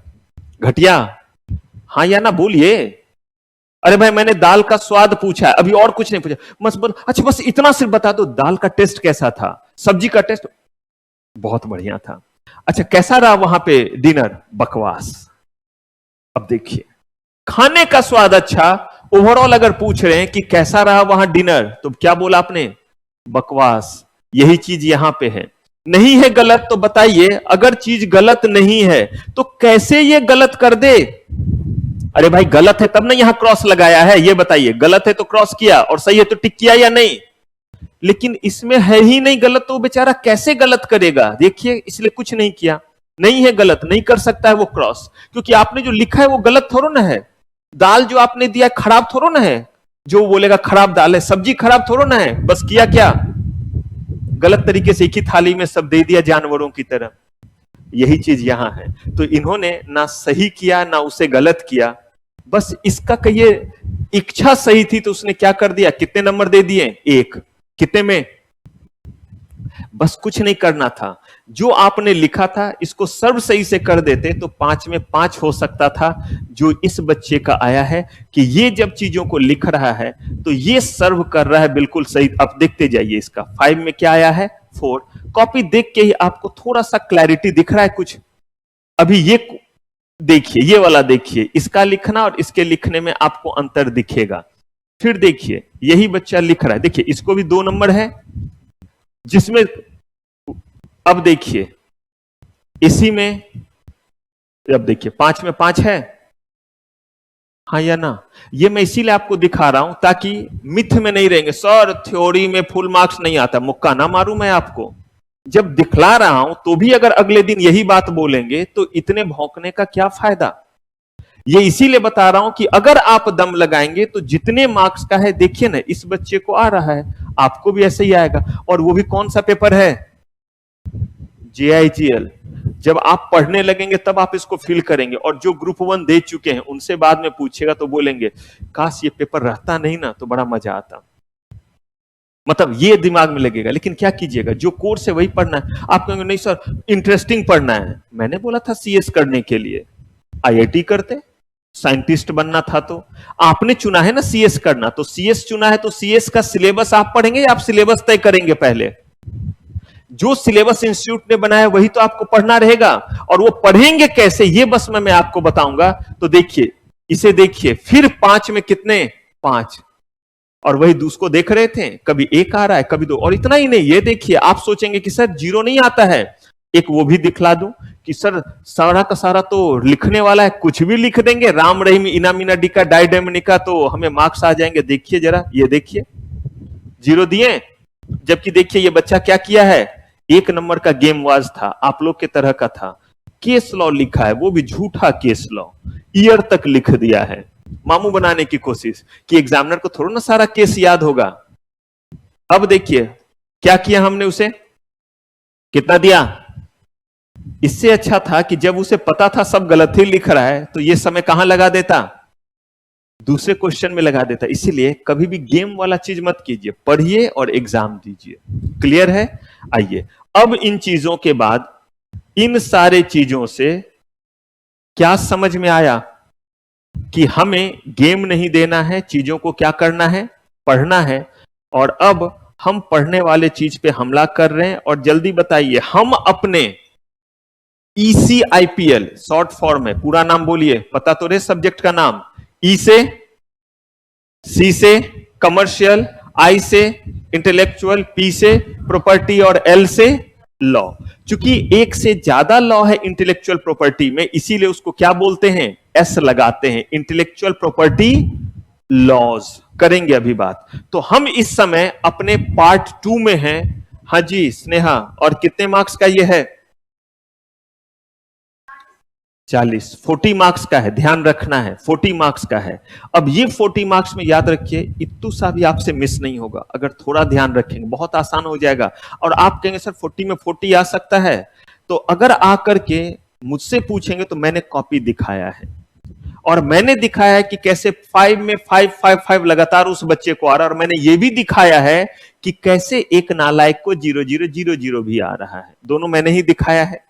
अब आपको यही ध्यान रखना है कि आपको किधर जाना है। इंस्टीट्यूट देती है, आप ला सकते हैं या नहीं ये आपके ऊपर है।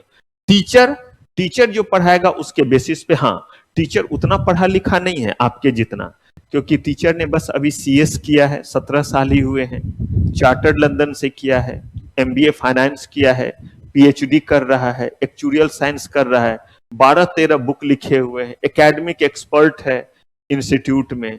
इसके अलावा ऑलरेडी गेस्टेड ऑफिसर रह चुका है, फ्लाइंग ऑफिसर रह चुका है, सीईओ लेवल पे काम कर चुका है। तो टीचर ज्यादा क्वालिफाइड नहीं है आपके जितना, आप तो हाईली क्वालिफाइड हैं, बीकॉम पास कोर्स, कॉरेस्पॉन्डेंस कुछ ऐसा ही कर रहे होंगे, लेकिन इतना क्वालिफाइड है कि आपको जितना सीएस बनने के लिए चाहिए वो सारा चीज है।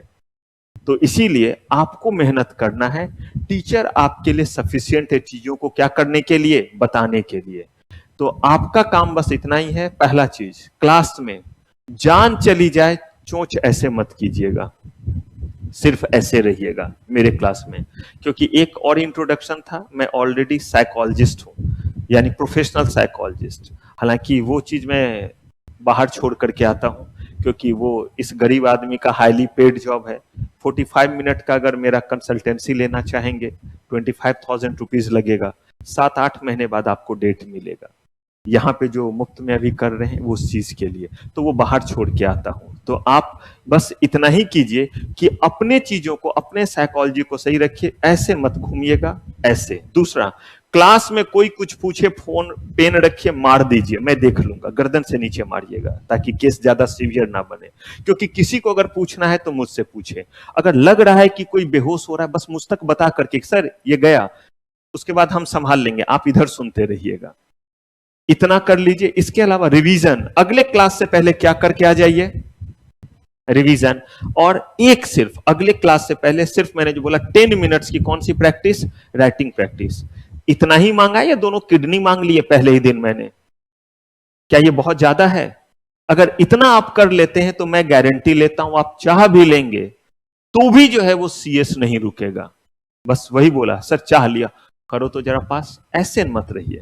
क्लास में हर बात समझ में आएगी, क्योंकि पढ़ेंगे ही हम लोग उसी तरीके से। क्योंकि पहला ही चीज क्या बोला, क्रिस्टल क्लियर कॉन्सेप्ट, जब तक समझ में नहीं आए आगे मत बढ़िएगा। रीजन, हम हर जगह शॉर्ट नोट्स नहीं पूछेंगे, उस कॉन्सेप्ट पे शॉर्ट नोट्स तो रट्टा मार के रह जाइएगा, उसी जगह केस लॉ क्रिएट कर दिया तो, कमेंट कर दिया तो आप कहिएगा कैसे, देखिए अब हम पहुंच रहे हैं उसी जगह पे।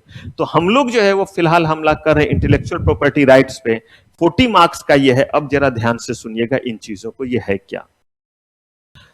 अगर मान लीजिए कि किसी के पास कोई सामान है, जैसे मान लीजिए गगन का बैग है, उनके पास बैग है, उस बैग में सामान गगन रखेंगे।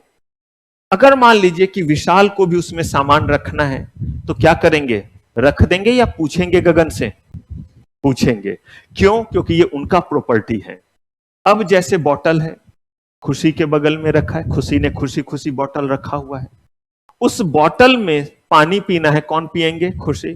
बाकी चीज छोड़ करके, ये नहीं कि सर हम तो ऐसे ही छीन लेते हैं, वो नहीं, तब तो कोई एग्जाम्पल नहीं जाएगा, क्योंकि हम लॉ और सिविलाइज पीपल के लिए पढ़ाई कर रहे हैं, गुंडे मवाली के लिए नहीं कि सर हम तो छीन के पी लेंगे।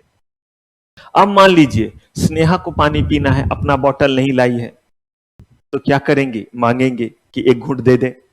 सुन सुन के गला सूख रहा है, उसमें भी कैसे टीचर राक्षस कब से झेल रहे हैं, अभी और कुछ दिन। सुना है प्रोफेशनल में भी ये है, और सुना है कि ये उस बोर्ड में भी है। दे पानी, पीते हैं, कोई ऑप्शन नहीं है। अब अगर ये पानी मांगेंगे तो बताइए मांग के लेंगे या नहीं? अगर खुशी को पीना है तो पूछेंगे मैं पानी पी रही हूं, पी लूं? स्नेहा से नहीं। प्रॉपर्टी आपका है, आप उसका क्या करेंगे, इस्तेमाल करेंगे, राइट। इसी तरह से आपके पास पेन है, आप लिखिए, किसी और को चाहिए तो आपसे क्या करेगा, मांगेगा। आपका फोन है, आप इस्तेमाल कीजिए, किसी और को इस्तेमाल करना है, भूल गए, पिंकी भूल गई मान लीजिए अपना फोन लाना, उन्होंने मेघना पीछे हैं। ये क्या है? सोनम। सोनम से जो है पूछा, सोनम एक कॉल करने दोगी? देखिए पूछेंगी या नहीं? अपना फोन रहेगा तो क्या करेंगे? पूछेंगे नहीं, मस्त निकालेंगे। जो कीजिए, रील देखना है, जो करना है, हंसते जाइए, देखते जाइए, जो करना है। ठीक ऐसे ही हमारे पास जो प्रॉपर्टी होता है ये दो तरह के हैं, एक मूवेबल प्रॉपर्टी, एक इमूवेबल प्रॉपर्टी। मकान आपका है, आप रहिए, आप जिसको परमिशन दीजिएगा वो रहेगा या कोई आके रह जाएगा? अगर आपके परमिशन से, आप चाहे तो उससे किराया लेकर के रखिए, आप चाहिए तो उसे कैसे रखिए? मुफ्त में रखिए, ये आपकी मर्जी है। क्यों? क्योंकि प्रॉपर्टी क्या है? आपका है। तो जब हम वर्ड प्रॉपर्टी बोलते तो इसका मतलब है वो चीज जिसपे आपका अधिकार हो, जिसपे आपका ओनरशिप हो। या तो आप उसका इस्तेमाल करेंगे या आपके मर्जी से कोई उसका क्या करेगा? इस्तेमाल करेगा। यही प्रॉपर्टी का मतलब होता है। का ठीक है। तो एक वो प्रॉपर्टी जिसको हम देख सकते हैं, छू सकते हैं, ऐसे प्रॉपर्टी को हम बोलते हैं टेंजेबल। क्या बोलते हैं? टेंजेबल। जैसे मकान देख सकते हैं, कितना सुंदर मकान है, कितना अच्छा बॉटल है, कितना अच्छा कॉपी, अरे आईफोन, मोबाइल, दिस दैट। मेरे पास नहीं, मेरा मोबाइल तो आपको शायद कभी दिखेगा भी नहीं। गरीब आदमी छोटा सा मोबाइल रख के आते हैं, ना मैं फोन यूज करूंगा ना आप करेंगे, बराबर का सौदा रहेगा। मेरा भी फोन आपको नहीं दिखेगा, आपका भी नहीं दिखना चाहिए। मेरा भी टेम्पटेशन नहीं आएगा किसका आया है बस इतना देख लूं। इसीलिए गलती से आपका भी ये टेम्पटेशन नहीं आना चाहिए कि वाइब्रेट किया देख लूं किसका है। सवाल ही पैदा नहीं होता। क्योंकि जब मैं इन चीजों को मैनेज कर सकता हूं तो आप भी कर सकते हैं। लेकिन फिर मेरी बात अलग है, मैं तुच्छ प्राणी, आप बड़े लोग हैं, तो वो फोन बिल्कुल ही नहीं। हाँ, यहां का नंबर जरूर दे देना है ताकि घर वाले अगर कॉल करें, हो सकता है आपके में नेटवर्क ठीक ना है, हमारे पास तो लैंडलाइन से लेकर के सारे लाइन तक यहां पे लगा हुआ है। तो अब देखिए, जो सामान आपका है वो आपका क्या कहलाया? प्रॉपर्टी। और इसी को हमने बोला दो तरह से, एक क्या बोला? टेंजेबल और एक टेंजेबल। कुर्सी, चेयर देख सकते हैं, छू सकते हैं, सब जो है वो tangible property. Mouse, laptop, camera, ये सारा कुछ, टाई, सारा चीज, घड़ी, सब कुछ। लेकिन एक ऐसा भी चीज है जो चीज आपके इंटेलेक्ट से तैयार हुआ है, वो चीज कहलाता है इंटेलेक्चुअल प्रॉपर्टी। राइट वगैरह छोड़ दीजिए, प्रॉपर्टी की सिर्फ हम बात कर रहे हैं। तो एक ऐसा प्रॉपर्टी जिसको देख सकते हैं, जिसको क्या कर सकते हैं? छू सकते हैं। इसका मतलब आप उसका इस्तेमाल करेंगे या आपके मर्जी से कोई इस्तेमाल करेगा। दूसरा भी चीज, सेम चीज है, उसको आप इस्तेमाल करेंगे या आपके मर्जी से कोई करेगा। कहा गया वो कौन सा चीज है? एक साइंटिस्ट ने लगातार बड़े दिनों तक रिसर्च कर करके एक दवाई बनाई, और ये दवाई बनाया कोरोना का वैक्सीन। अब अगर उसने ऐसा बनाया या किसी और बीमारी के लिए, या कोई जो है वो लगातार, एक बंदा इंजीनियर था, वो लगातार जो है वो अपने रिसर्च के बाद CFL नाम का चीज, LED नाम का चीज बनाया। आपको पता है आज से 5 साल पहले LED नहीं हुआ करता था। LED, जितने भी LED तरह के बल्ब आप देखते हैं, नहीं हुआ करता था। आज से 3 साल या 4 साल पहले इसका इन्वेंशन हुआ, और इसके लिए नोबेल प्राइज मिला था। फिजिक्स का नोबेल प्राइज उस बंदे को उस साल का मिला था, जिसने क्या इन्वेंट किया था? LED। अब उसके बाद LED अभी क्यों महंगा है? चुरा के बेचने वाले की बात मैं नहीं कह रहा हूं। अगर आप नॉर्मल दुकान से फिलिप्स का लेते हैं, हेवल्स का लेते हैं, तो ये आपको महंगा दिखेगा। लेकिन अगर आज के डेट में आप जाइए और एक बल्ब लीजिए तो 10 रुपए में आपको फिलिप्स का बल्ब मिलेगा। कौन सा वाला? LED बल्ब नहीं कह रहा हूं, वो पीला वाला बल्ब। आपने वो जमाना नहीं देखा होगा, पहले सिर्फ वही बल्ब लगा हुआ होता था। आज भी रेलवे वगैरह में जाइएगा, सरकारी क्वार्टर में, तो वही पीला वाला बल्ब दिखेगा। अब 10 रुपए में मिलता है। उसके बाद जमाना आया ट्यूबलाइट का। ये जो आप पीछे हमारे देख रहे हैं, ये नॉर्मल ट्यूबलाइट नहीं है, ये LED है। जो ट्यूबलाइट आता था वो राउंड वाला, जिसमें ऐसे लगा के घुमाते थे, जिसमें स्टार्टर होता था, ऐसे ऐसे करके जो है वो एडजस्ट करते थे। अब इसमें नहीं दिखेगा। वो अगर म्यूजियम जैसे जगह में ही आपको दिख जाए तो दिख जाए। तो पहले वो बल्ब था जिसको बनाया था थॉमस अल्वा एडिशन ने, अगर पढ़े होंगे फिजिक्स वगैरह में, तो वो बल्ब हुआ करता था पीला वाला। लेकिन वो बहुत महंगा पहले आता था। उस जमाने में भी मुझे याद है वो 10-20 रुपए का मिलता था, आज भी मिल रहा है, जबकि वैल्यू बाकी चीजों का बहुत बढ़ गया है। क्यों? क्योंकि पहले उस पे जो है एक खास तरह का पेटेंट था।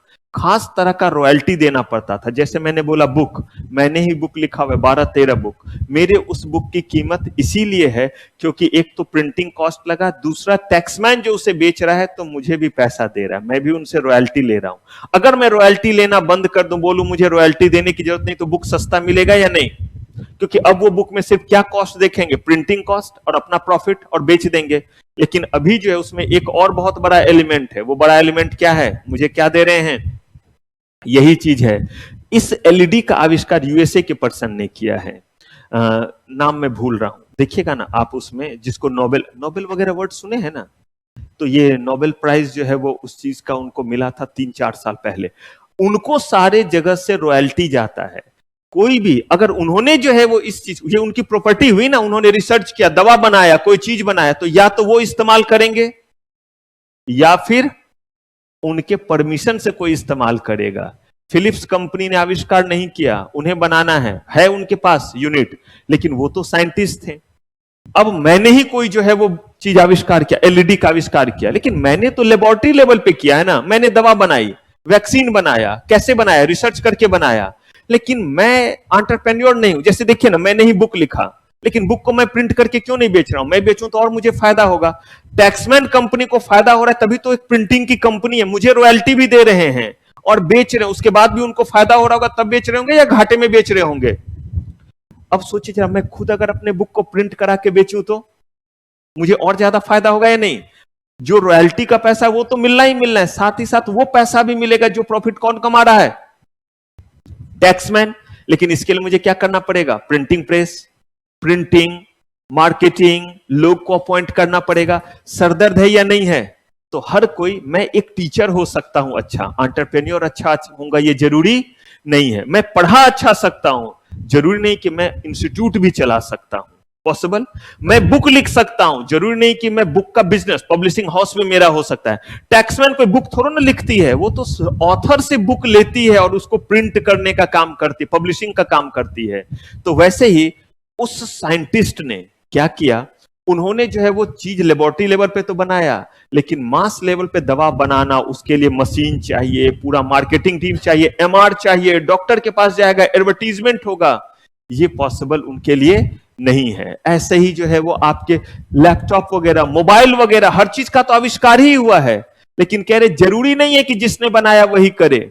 नहीं तो फिर क्या करे? कहा कि जो कंपनी है वो कंपनी उन तक पहुंचेगी। नाम सुना है? Cipla, Ranbaxy, Mankind pharma, Pfizer, Glaxo, ये सब फार्मास्यूटिकल्स की कुछ बड़ी बड़ी कंपनीज है जिसका मैंने नाम लिया।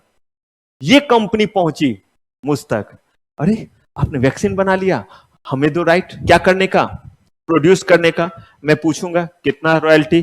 तो एमआरपी का 50% आपका, यानी अगर 100 रुपए एमआरपी का है, अब जितने बिकेंगे उस पर कितना देगा मुझे? 50 रुपया मेरा, बाकी में वो बनाना वगैरह सब। तो मैंने बोला ठीक है। दूसरा आया, ग्लैक्सो आया, मान लीजिए ये सिप्ला कंपनी था, इसने ये बात बोला। मैंने जो है वो रेनवैक्सी कंपनी आई, उसने बोला सर हम देंगे 55। कितना देंगे? 55। मुझे एक्सक्लूसिव राइट दे दो। सिप्ला आता है, बोलता है हमें एक्सक्लूसिव मत दो, हमें बस बनाने का दो, और आपको जिसको भी राइट देना है तो हम कंपटीशन कर लेंगे उसके साथ, आपको बस 50% दे देंगे, बैकिंग प्राइसिंग हमारा। मैं बोलूंगा कोई दिक्कत नहीं। रेनवैक्सी कहता है सर 55 भी छोड़ो, चलो 60, हम ऑल इंडिया कवर कर लेंगे, लेकिन आप हमारे अलावा किसी को नहीं दोगे। ये सब डील की बात है। या तो मैं खुद बनाऊं, अपना सारा सेटअप लगा करके बनाऊं, या किसी को बनाने का क्या दे दूं? अधिकार दे दूं। ऐसा मैं क्यों कर सकता हूं? क्योंकि ये चीज मेरा क्या है? वर्ड बोलिए, ये मेरा क्या है? प्रॉपर्टी। क्या है मेरा? बस अंतर इतना ही है कि ये मेरे दिमाग का क्रिएशन है, दिखेगा नहीं, छू नहीं सकते, देख नहीं सकते, मोबाइल और पेन की तरह। इसीलिए इसको बोलते हैं अपने इंटेलेक्ट से मैंने ये प्रॉपर्टी क्रिएट किया, इसलिए इसको कौन सा प्रॉपर्टी बोलते हैं? Intellectual property. आगे मत जाइए, राइट पे। राइट वर्ड तो बहुत सिंपल है, अधिकार को क्या बोलते हैं? Right. It's very humble request, जो भी वर्ड समझ में नहीं आए बिल्कुल पूछिएगा, मैं कोशिश हर बार करूंगा कि उसको खुद से एक्सप्लेन कर दूं। लेकिन कभी कभी हो सकता है मुझे लगे कि बहुत कॉमन वर्ड था इंग्लिश का, तो शायद आप समझ लिए होंगे। अगर ऐसा कभी भी हो, बेहिचक आप क्या कर सकते हैं? पूछ सकते हैं। तो देखिए, इंटेलेक्ट वर्ड हम समझ गए अपने दिमाग से। अब इंटेलेक्ट से किसी ने क्या किया? दवा बनाया, किसी ने मोबाइल बनाया, किसी ने एलईडी बनाया, कोई जो है वो अलग अलग तरह के चीज जो है बन रहे, खाने से लेकर के हर तरह के चीज में। कहा कि ये जो इंटेलेक्ट से जिस भी चीज को क्रिएट करेंगे वो कौन सा प्रॉपर्टी कहलाएगा? Intellectual property. और प्रॉपर्टी का मतलब ही होता है जिसकी प्रॉपर्टी है उसके पास कौन सा राइट है? या तो खुद यूज करेगा, ये खुद बनाएगा, या किसी को बनाने का क्या देगा? अधिकार। वो इस्तेमाल करेगा या उसके मर्जी से ही उसका क्या होगा? इस्तेमाल। चाहे कमर्शियल इस्तेमाल यूज हो, चाहे पर्सनल यूज हो, कोई भी चीज उसके ही मर्जी से होगा। इसी को बोलते हैं इंटेलेक्चुअल प्रॉपर्टी राइट्स। लेकिन इंटेलेक्चुअल प्रॉपर्टी को लेकर के हमें कानून क्यों बनाना पड़ा? कहा कि जब तक कोई लॉ नहीं होगा तब तक कोई चीज कॉन्ट्रावेंशन के दायरे में नहीं आएगा। आप बोलिएगा क्या मतलब? कॉन्ट्रावेंशन का मतलब होता है नियम का पालन नहीं करने के लिए कौन सा वर्ड यूज होता है? कॉन्ट्रावेंशन। इसी के लिए वर्ड यूज होता है ब्रीच। ब्रीच का मतलब भी होता है नियम को फॉलो नहीं करना। तो जब आप लॉ को नहीं फॉलो करिएगा तो कहलाता है कॉन्ट्रावेंशन, लेकिन लॉ रहेगा तब ना कॉन्ट्रावेंशन होगा। मान लीजिए कि ऐसा कोई कानून ही नहीं हो, मैंने जो है वो बनाई दवाई, और देखते हैं दवा जब आप बनाते हैं तो दवा में कॉम्पोजिशन लिखना पड़ता है या नहीं रैपर पे? याद कीजिए, पैरासिटामोल इतना एमजी, आइबोब्रूफेन इतना एमजी, अगर उसमें और भी कोई सॉल्ट मिला हुआ है तो सबका लिखा हुआ रहता है। अब तो दवा जब मैं बेचूंगा तो मेरी मजबूरी है, मुझे वो लिखना पड़ेगा। जैसे ही मैंने लिखा दूसरे बंदे ने क्या कर लिया? यही तो बस बताना रहता है। और है क्या पूरे दुनिया में? यही खेल तो है कि कितना किसको जो है वो क्या करना रहेगा, मिलाना रहेगा, बस इतना ही बताना रहता है। और उसी पे सारे चीज कर लेते। पता चला मैंने जो है मरमर करके 2 साल 3 साल तक जो है मेहनत करके दवाई बनाई, एलईडी बनाया, सब कुछ बनाया, और हर कोई उसे मुफ्त में बनाने लगा। तो मुझे क्या क्या मेरे में मोटिवेशन आएगा? क्या कोई साइंटिस्ट अगला कोई चीज बनाना चाहेगा? क्या समाज को नया नया चीज सोसाइटी को मिलेगा? तो कहा फिर क्या करें? अगर कोई बनाएगा तो हम रोकेंगे कैसे? कहा कोई चीज तभी रुक सकता है जब उसके लिए कानून हो। जैसे अगर कोई मान लीजिए बाइक पे 3 लोग ट्रेवल कर रहे हैं तो ट्रैफिक वाले उनको रोक सकते हैं या नहीं? चालान काट सकते हैं या नहीं? क्यों भाई? बाइक मेरा है, मैं इस पे 3 चढ़ूं या 26 जनवरी का पैरेड करूं, इस पे 50 लोगों को बिठाऊं, मेरी मर्जी। आप कौन होते रोकने वाले? कहा मैं कोई नहीं होता रोकने वाला, मैं लॉ के तहत एक ऐसा पर्सन हूं जो ट्रैफिक एक्ट के तहत लिखा हुआ है कि बाइक पे 3 लोगों का बैठना अलाउड। नियम बना हुआ है तभी ना नियम तोड़ा गया। 3 लोगों को आप बिठाएं, क्यों कॉन्ट्रावेंशन हुआ?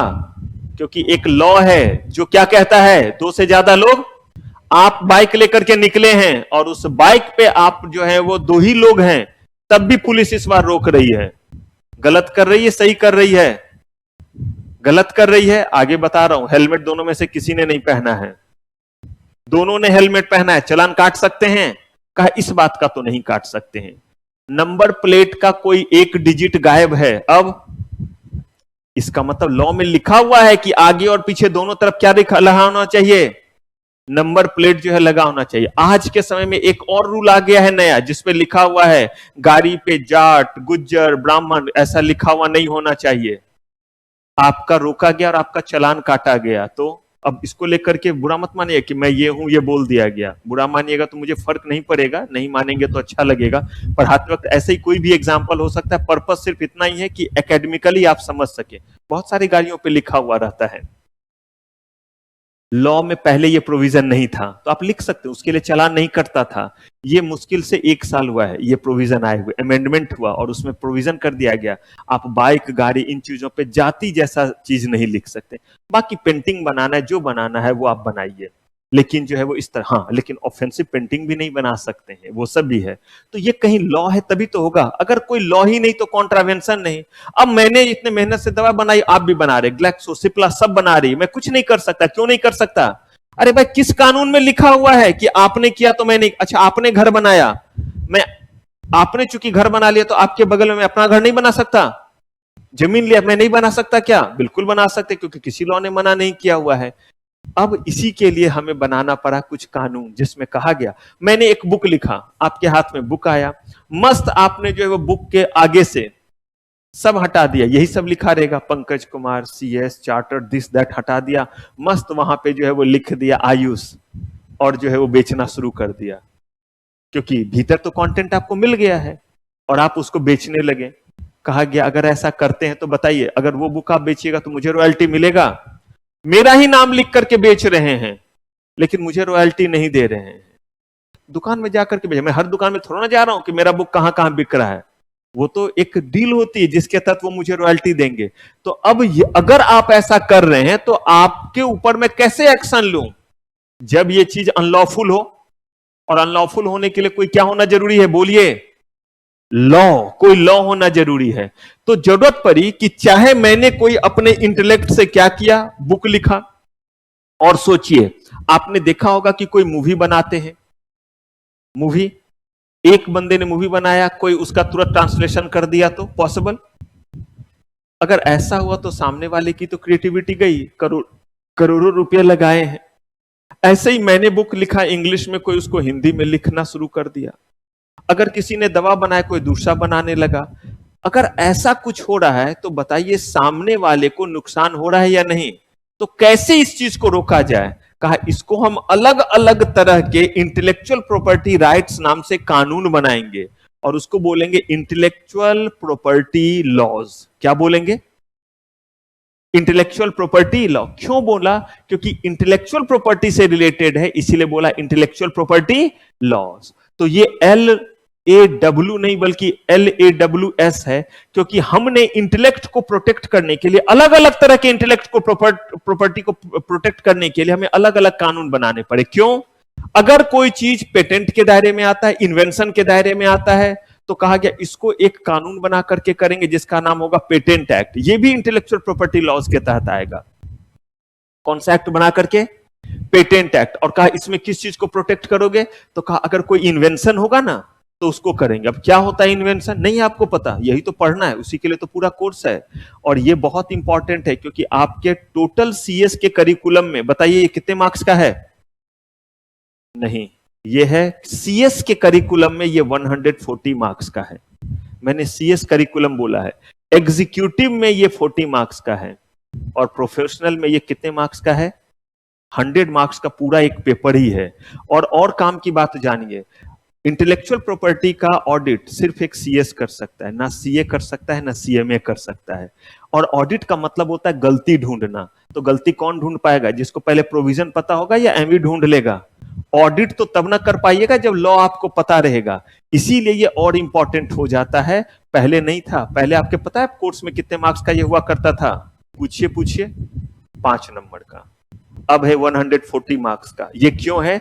क्योंकि गवर्नमेंट ने कहा कि हम CS को तब देंगे इसका ऑडिट जब आप अपने CS कोर्स में इसको डेप्थ में पढ़ाओगे, तब ये हमें मिला है। और ये और किसी को नहीं मिला, ये ऑडिट सिर्फ एक CS को मिला है। क्योंकि हमारे कोर्स में 100 कितने मार्क्स का हमने डाला और हमने अपना करिकुलम बना करके पेश किया गवर्नमेंट को, तब उन्होंने बोला हाँ।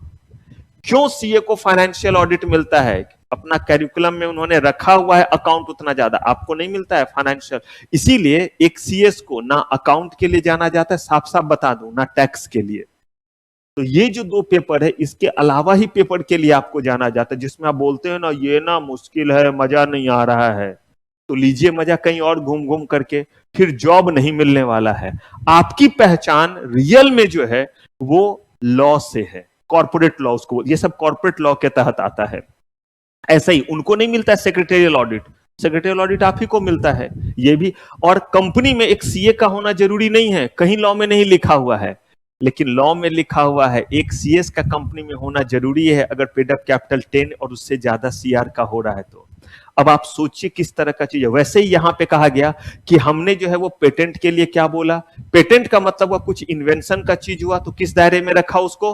पेटेंट एक्ट बना करके। फिर ऐसे ही कोई बुक लिखा गया, कहा इसको कैसे रखें, ये वहां फिट नहीं हो रहा है, तो बोला इसको कॉपीराइट में। मूवी किसी ने बनाया, बहुत अच्छा म्यूजिक वगैरह, या किसी ने दूसरे को बर्बाद करने के लिए बड़ा अच्छा वो क्या बोलते हैं रैपिंग, तूने मुझे मारा मैं भी तुझे मारूंगा, कूल ना माकूल डूड, ऐसे करके नहीं करते रहते हैं क्या, ऐसे ऐसे और बोलते रहते हैं। कहा ये भी कॉपीराइट के दायरे में आता है, क्योंकि ये नहीं कि उसने ऐसे ऐसे किया अब आप भी खड़े होकर के वही चीज करेंगे, नहीं, रैमिंग जो भी करते रहते हैं। ये चीज बेसिकली कॉपीराइट के दायरे में आता है। आपने बहुत अच्छा स्टेज परफॉर्मेंस किया है, मैजिक शो वगैरह दिखाया है, कॉपीराइट के दायरे में आता है।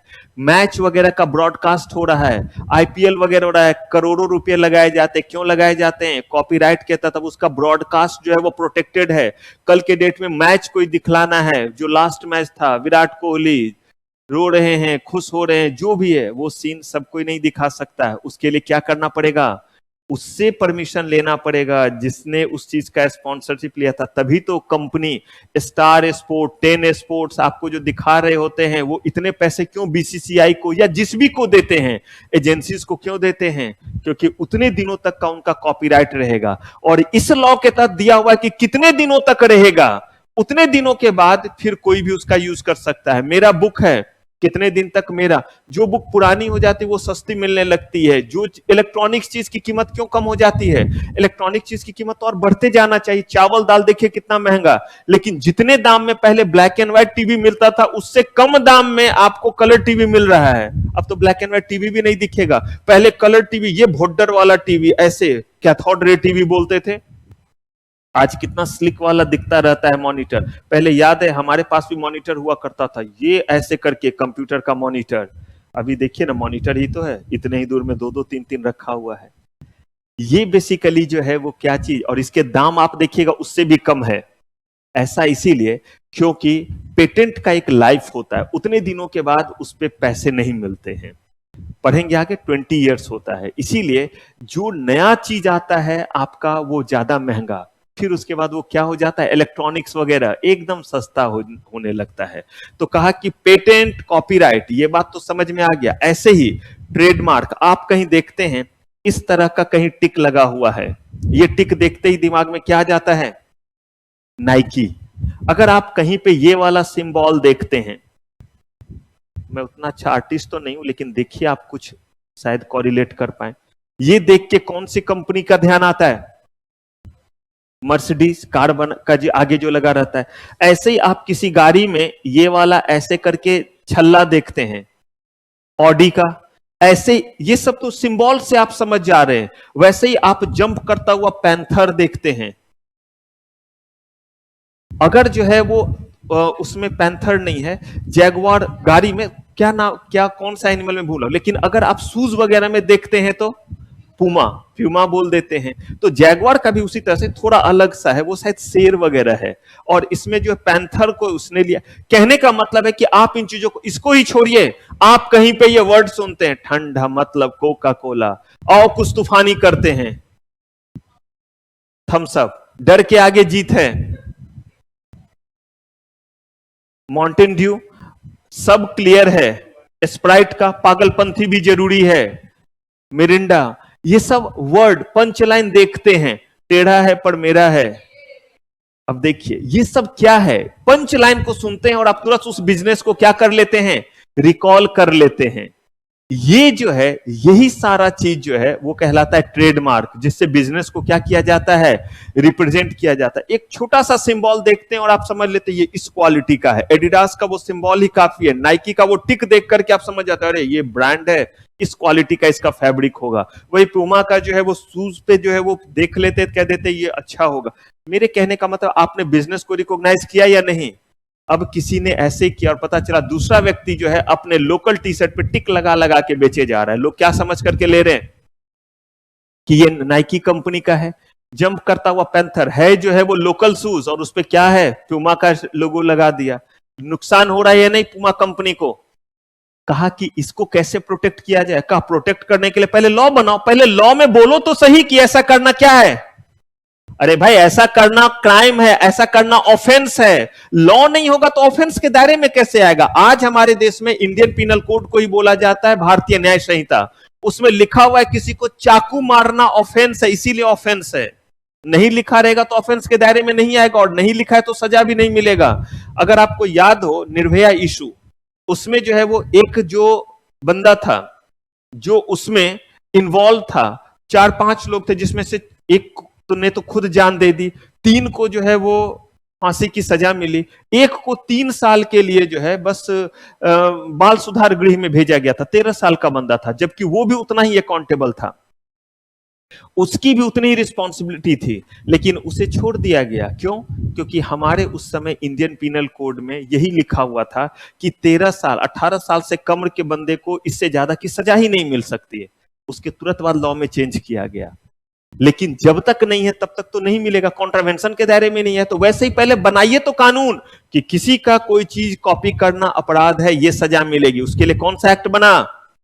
ट्रेडमार्क एक्ट बना। तो पेटेंट बना इन्वेंशन को प्रोटेक्ट करने के लिए, कॉपीराइट, मूवी, आर्टिस्टिक वर्क, इन सबको, पेंटिंग, इन सबको प्रोटेक्ट करने के लिए बना कौन सा एक्ट? कॉपीराइट। चाहे नॉवेल भी आपने क्यों ना लिखा हो, नॉवेल पे आप मूवी भी नहीं बना सकते हैं। बनाने का देखिए, राइट, राइट मीन्स क्या हुआ? अधिकार। अगर चेतन भगत की बुक है टू स्टेट, थ्री इडियट वगैरह जो बना हुआ है, हाफ गर्लफ्रेंड तो फुल गर्लफ्रेंड जो भी रहे, तो ये जो भी है ये उनके जो है बुक का नाम है। तो अगर ऐसा कहीं भी कोई चीज है तो इस पे मूवी बनाने का अधिकार उन्हीं को है, किसी और को नहीं है। या तो वो खुद बनाएंगे या किसी को राइट देंगे। तो उन्होंने खुद बनाया थ्री इडियट, किसी को राइट दिया। अब ये राइट वो पैसे में भी दे सकते हैं और क्या कर सकते हैं? मुफ्त में भी। आपको क्या लगता है, पैसे में दिया होगा मुफ्त में? जबरदस्त पैसे लेकर के अपने 3-3 नॉवेल पे उनकी मूवी बनी हुई है। और उसी में उन्होंने बाद में थोड़ा सा इशू क्रिएट किया कि ना मुझे पूरा क्रेडिट नहीं दिया गया। इसको लेकर के लॉ में गए थे, मतलब कोर्ट ऑफ लॉ में गए थे कि थ्री इडियट में मुझे उतना क्रेडिट नहीं दिया गया। जज ने बस इतना ही पूछा, आपके बीच में क्या कॉन्ट्रैक्ट हुआ था कि इस पे मूवी बनेगा, कितने पैसे? इतने पैसे मिले आपको? एकदम। कब मिला? मूवी बनाने से भी पहले मिल गया। और क्या उन्होंने बोला था? और कुछ नहीं बोला था। आपने कुछ और बोला था? नहीं। तो अब क्या लेने आए हैं? क्रेडिट।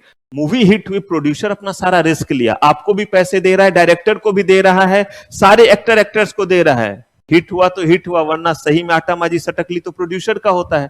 उस फ्लॉप हो गया तो एक्टर के पैसे मिलते हैं या नहीं? डायरेक्टर को, सबको मिलते हैं। सिर्फ लुटता कौन है? प्रोड्यूसर। तो कोर्ट ऑफ लॉ ने बोला कि उन्होंने आपका नाम तो लिखा है कि based on the book of what, Chetan Bhagat, और क्या चाहते? थोड़ा और हाईलाइट करते, ये मिला। हाँ, तो इसी के लिए तो डील हुई थी। ये बेसिकली इशू आया था। ऐसे ही जो है वो ट्रेडमार्क, जब ट्रेडमार्क जैसा चीज हमने बनाया तो पता चला कि मर्सिडीज जो अपना ट्रेडमार्क लगाता है, मारुति अपने वाले पे लगा के बेच रहा है। लोग मिसगाइड होंगे या नहीं? और अगर वो ऐसा करेंगे तो माना जाएगा किस एक्ट का? इन्फ्रिंजमेंट। इन्फ्रिंजमेंट का मतलब होता है उल्लंघन, कॉन्ट्रावेन करना। किस एक्ट का? ट्रेडमार्क का। मेरा बुक आप मेरे परमिशन के बिना बना रहे, बेच रहे हैं, इन्फ्रिंजमेंट हुआ या नहीं? किस एक्ट का? टैक्समैन बेच रहा है, क्या इन्फ्रिंजमेंट है? नहीं। मेरे उसके बीच में कॉपीराइट एक्ट के तहत मेरे पास राइट है, और इसी में आगे बताऊंगा भी आपको कि कैसे हमारे और उसके बीच में वॉलंटरी बेसिस पे हुआ है। मैंने तय किया, निगोशिएशन हुआ, क्योंकि मेरे पास पियर्सन पे पहले मेरी बुक जाती थी। गरीब आदमी को टैक्समैन ने बोला हम उससे ज्यादा क्या देंगे आपको? रॉयल्टी देंगे। तो मैंने सोचा चलो रोटी के साथ दाल भी मिल जाएगा। तो अब जो है वो बुक पियर्सन को नहीं देकर के किस पे रिलीज करेंगे? टैक्समैन पे। ऐसे ही जब हमने इतने चीजों को बनाया, अब सोचिए जरा, गली का जो है वो कोई, जो आजकल तो हर जगह कोल्ड ड्रिंक बन जाता है, वो मशीन आया करके जो भी करना है बन गया, और उस पे जो है वो लेवल साट रहा है थम्स अप का, तो स्प्राइट का और ऐसा का, ये सब ट्रेडमार्क के दायरे में आएगा। अब देखिए एक दूसरा चीज क्या हुआ कि मर्सिडीज का लोगो अगर लगाएगी मारुति कंपनी तो किस एक्ट का इंफ्रिंजमेंट? ट्रेडमार्क। लेकिन हुआ क्या इस बार कि जैसा गाड़ी मर्सिडीज का है, ठीक डिट्टो वैसा ही मॉडल जो है वो बना ले रही है मारुति, लेकिन मारुति लिख करके बेच रही है। ठीक वैसा ही आईफोन पे एप्पल वाला लोगो लगा करके नहीं बेच रहा है, आईफोन का मॉडल उठाया और वो कार्बन या लावा नाम से बेच रहा है। बोला अब क्या करें? बोला कुछ नहीं कर सकते। क्यों नहीं कर सकते बताइए? क्योंकि अभी आप तीन ही कानून को जान रहे। क्या ये पेटेंट का इंफ्रिंजमेंट है? जल्दी बोलिए यस या नो। क्या कॉपीराइट का है? नहीं, कॉपीराइट में ये आता नहीं है। कॉपीराइट में बुक और ये सब आता है। ट्रेडमार्क का है? मान्या, मान्या, मेघना, क्या ये ट्रेडमार्क का है इंफ्रिंजमेंट? नहीं। ट्रेडमार्क का इंफ्रिंजमेंट तब होता जब कंपनी का नाम लावा होता और उस पर कटा हुआ एप्पल का क्या रहता? लोगो, है ना? एप्पल का देखे हैं ना लोगो, ऐसे करके हाफ कटा हुआ एप्पल का रहता है। तो कह रहे ऐसा होता तब होता, लेकिन इस बार उसने क्या किया है? नाम लिख रहा है लावा, नाम लिख रहा है कार्बन, और डिट्टो डिजाइन किसका है? और ये सही का केस है। लावा कार्बन आपको नहीं दिखता होगा, अब कम दिख रहा है। एप्पल कंपनी ने केस फाइल किया, तब से उनका जो है मार्केट ना के बराबर हो गया। नहीं तो पहले कार्बन कंपनी का बहुत मोबाइल चलता था। ये डिट्टो क्या करती थी, आईफोन का ठीक कॉपी, लेकिन आईफोन लिख करके नहीं बेचती थी। क्या लिख करके? कार्बन। लेकिन जब आपके हाथ में होगा तो सेम चीज। कहा इसके लिए कौन सा चीज, तो इसके लिए हमने लाया कौन सा? एक डिजाइन। जैसे शूज पे टिक लगा करके बेचना और नहीं है नाइकी का, किसका इंफ्रिंजमेंट? ट्रेडमार्क का। लेकिन अब जो है वो नाइकी कंपनी का जैसा शूज है, बिल्कुल डिट्टो वैसा ही शूज, बलबीर द फैशन नाम लिख करके बेचना, किसका? डिजाइन का।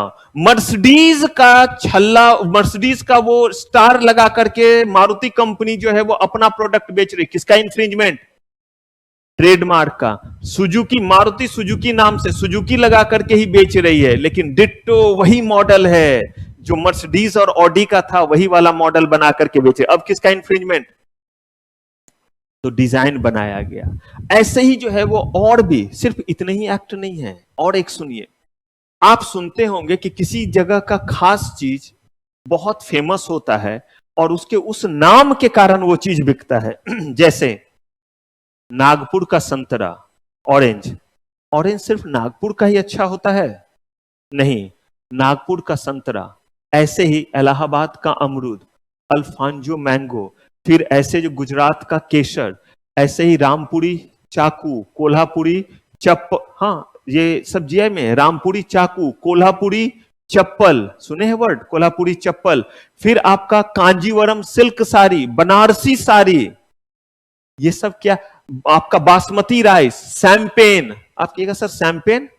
हाँ जी, सैम्पेन जो है वो कोई प्रोडक्ट नहीं, ये नाम है। सैम्पेन एक तरह का स्प्रिंकलिंग वाइन है। वाइन के अलग अलग कैटेगरी होते हैं। मेरे तरफ ऐसे मत देखिएगा, मैं चाय कॉफी भी नहीं पिया हूं क्लास 3 के बाद से, कोल्ड ड्रिंक वगैरह भी नहीं, लेकिन जानता हूं चीजों के बारे में। तो एक स्प्रिंकलिंग वाइन की वैरायटी होती है, अलग अलग तरह के वाइन होते हैं, उसमें एक वाइन है स्प्रिंकलिंग वाइन, उसका एक खास जो है वो नाम है सैम्पेन। और वो सैम्पेन क्या है? स्विट्जरलैंड के एक खास जगह पे जो स्प्रिंकलिंग वाइन होता है, उसका नाम क्या दिया गया? सैम्पेन। ये सब ज्योग्राफिकल इंडिकेशन है। क्या है? वर्ड बताइए, ज्योग्राफी का मतलब क्या होता है? एरिया। उस एरिया को रिप्रेजेंट करता है, इसीलिए इसको जीआई बोला गया, ज्योग्राफिकल इंडिकेशन। जैसे जैसे ही मैंने आपको बोला इलाहाबाद का अमरूद, जगह को रिप्रेजेंट कर रहा है या नहीं?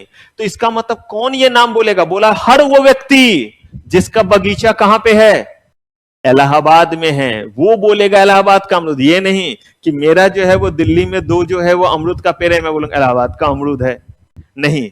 क्यों उसको इलाहाबाद का अमरूद बोला गया? क्योंकि वहां के हवा में, वातावरण में, एटमॉस्फेयर में क्लाइमेट ऐसा है जिसके कारण सेब आप और हम अपने गमलों में भी लगा सकते हैं। आजकल तो इतना नर्सरी ऐड देखते होंगे, लेकिन क्या ये वही होगा जो हिमाचल में और कश्मीर में हो रहा है? वो वाला स्वाद नहीं आएगा। तभी तो उसको बोलते हैं ज्योग्राफिकल इंडिकेशन, जीआई जैसा चीज बोलते हैं। वही सैम्पेन, स्प्रिंकलिंग वाइन हर जगह बन रहा है, लेकिन सैम्पेन नाम सिर्फ तब होगा जब स्विट्जरलैंड के उस खास एरिया में बनता है वो स्प्रिंकलिंग वाइन, क्योंकि वहां ऐसा एटमॉस्फेयर है। बनारसी साड़ी बहुत जगह लोग बना सकते हैं, नहीं, जो बनारस में वहां पे जो थ्रेड वगैरह में वो चीज आता है, उसके कारण बीकानेर का गुजिया, भुजिया ऐसे कुछ बोलते हैं, वहां पे ऐसा जो बीकानेर राजस्थान का जगह, वहां पे हवा में ऐसा चीज है कि उसके कारण वहां के नमकीन वगैरह बहुत अच्छे होते हैं, क्रिस्पी होते हैं। इन चीजों को किस कैटेगरी में रखा? इसका कोई भी यूज नहीं कर, पहले कानून बनेगा तब ना, वरना हर कोई बोल के बेचेगा, आप क्या कर लीजिएगा। तो ये है बेसिकली जीआई। सिर्फ इतने ही नहीं है, और भी बड़े सारे इंटेलेक्चुअल प्रॉपर्टी को प्रोटेक्ट करने के लिए लॉ हैं, लेकिन हमें अपने कोर्स में इंटेलेक्चुअल प्रॉपर्टी राइट के तहत इन 5 को पढ़ना है। आप बोले सर हमने तो 6 चैप्टर पढ़ा था, तो यही था पहला चैप्टर जो मैं सुबह से भौंक रहा हूं। ये चैप्टर जिसकी हम बात कर रहे हैं, ये जो चीज हम बात कर रहे हैं, ये सब चीज ये पहले चैप्टर में बस ये बताया हुआ है। और इसमें एक और बात बताई हुई है, जो बात मैं आपको बाद में बताऊं कि इंटरनेशनल लेवल पे मैंने जो है वो इंडिया में पेटेंट ले लिया, यूएसए में कोई उस चीज को बना रहा है, मेरा बुक यहां नहीं बाहर कोई छाप रहा है, मूवी है, हॉलीवुड की मूवी है, बॉलीवुड में उसका रीमेक बन रहा है, कहा कि इन चीजों के लिए इंटरनेशनल लेवल पे भी इसको प्रोटेक्शन मिलेगा। तो ये सारा कुछ हमें इसमें पढ़ना है। अभी हमने कुछ पढ़ा नहीं है, तो हमें एक एक करके जो पढ़ना रहेगा, patent, copyright, trademark, design, geographical indication, और तब उसके बाद पढ़ेंगे इंटरनेशनल लेवल वगैरह पे इन चीजों को कैसे किया जाएगा, कौन कौन से जो है वो मीटिंग हो करके ये तय हुआ कि आप अपने देश में हमारे चीज को बचाओ, हम अपने देश में आपके चीजों के पेटेंट वगैरह को क्या करेंगे, प्रोटेक्ट करेंगे। ये है आपका पूरा का पूरा जो है वो 40 मार्क्स। अब इसको हम पढ़ेंगे 2 लेवल पे। पहला हमारा होगा लेवल 1, जहां पे हम पीपीटी राउंड से गुजरेंगे, और आपको इसके लिए जो है वो जो इसका एक 13 पेज का मैं नोट्स दूंगा, 13 पेज का, वो 80% क्वेश्चन उसी से रहेगा। सिर्फ 13 पेज से 80% क्वेश्चन। आप कहेगा सर ये सब तो अच्छा अच्छा काम कर रहे हैं, पहले भी कर देते। तो ये जो है वो आपका 13 पेज का रहेगा, जो आपको सॉफ्ट कॉपी, इसके अलावा बुक तो आपको मिलेगा। जब हम पहला राउंड पढ़ चुके होंगे तब हम पढ़ेंगे इसका सेकेंड राउंड, जब आप रिवीजन कर लेंगे तो। और उसमें फिर आपको जो बुक दिया हुआ रहेगा, उस बुक में हार्ड कॉपी में वो सारे एक एक करके चैप्टर दिए हुए रहेंगे। उससे हमारा रिवीजन भी हो जाएगा, क्योंकि अभी चीजों को बताने के लिए मुझे हर चीज को आपस में कनेक्ट करना पड़ेगा। और अगर मैं आपको अभी लेवल 2 पे ले जाऊंगा तो समझने में बस समझ में तो हर चीज आएगा, कोई रॉकेट साइंस तो बताऊंगा नहीं, लेकिन एक वाव वाली फीलिंग नहीं आएगी, लगेगा जैसे माथे पे प्रेशर लग रहा है सर में। तो हम पहले लेवल 1 से गुजरेंगे, और इस लेवल 1 में जो है पहले हम सारे के सारे इन 5 एक्ट को कर लेंगे, और फिर दोबारा हम इसी चीज को करेंगे आपके किस चीज से, बुक से, यानी जो बुक मैं आपको दूंगा पीडीएफ से। यहां जो चीज रहेगा इसे आप या तो कॉपी करेंगे, या फिर आपको जो है ये क्या रहेगा, सॉफ्ट कॉपी में दिया हुआ रहेगा, दोनों में से कोई एक चीज रहेगा। लेकिन फिर भी उसे पढ़ने के बाद आप घर में उसे जरूर कॉपी करेंगे, क्योंकि मैंने बोला 13 पेज के आसपास है, उससे आपको और ज्यादा क्या आ जाएगा, क्लैरिटी आएगा। तो अभी जो हम पहले राउंड में पढ़ेंगे उसमें से कुछ चीजों को हम क्या करते जाएंगे, कॉपी करते जाएंगे। जब आपको बुक मिल जाएगा तो जो बुक में रहेगा उससे हम यहाँ पे कॉपी करने की जरूरत नहीं होगी। तो अब अभी हमने सिर्फ जाना है कि कौन कौन सा पढ़ना है, और इसी में हम पहला हमला जो है वो किस पे करेंगे, पेटेंट पे। तो बताइए, पहला हमने ईसीपीएल में कौन सा पार्ट पढ़ना शुरू किया, पार्ट 2। पार्ट 2 क्या है, इंटेलेक्चुअल प्रॉपर्टी राइट्स या इंटेलेक्चुअल प्रॉपर्टी लॉज। और उस इंटेलेक्चुअल प्रॉपर्टी लॉज में हम कौन सा लॉ पहले पढ़ेंगे, पेटेंट एक्ट, जो हमें बताएगा कि पेटेंट किस चीज पे मिलता है, इन्वेंशन पे। इन्वेंशन होता क्या है, क्या किसी चीज को इन्वेंशन बोल देंगे, इन्वेंशन पे पेटेंट मिलेगा कैसे, लेने का क्या तरीका रहेगा, एक बार लेने के बाद क्या जब तक सूरज चांद रहेगा ये चलता रहेगा, किसी ने पेटेंट ले लिया और लेने के बाद उस प्रोडक्ट को नहीं बना रहा है तो ऐसे में तो दवाइयां दे दिया, हमने देख लिया, अच्छा कोरोना का वैक्सीन ये देखो मेरे पास है, खुद को लगा लिया, फैमिली वाले को लगा लिया, नहीं लगाने दूंगा आपको, मरो आप। बोला ऐसे लोग ललचाने लगे तो, कहा ऐसा अगर होगा तो क्या होगा। तो इन चीजों का जवाब मिलेगा आपको हमारे नेक्स्ट एपिसोड में। अभी फिलहाल आज के लिए अच्छा है, आपके लिए अभी कोई होमवर्क नहीं है। नेक्स्ट क्लास ऑनवर्ड सब कुछ शुरू हो जाएगा जब आप चीजों को जो है वो देखना शुरू करेंगे। तो फिलहाल आज की मेरी ग्रुप 2 की सेवा समाप्त। ग्रुप 1 हम लोग स्टार्ट करेंगे 10 मिनट के ब्रेक के बाद, 15 मिनट के बाद 2:30 से। चलिए, थैंक यू वेरी मच, आपका बहुत बहुत धन्यवाद।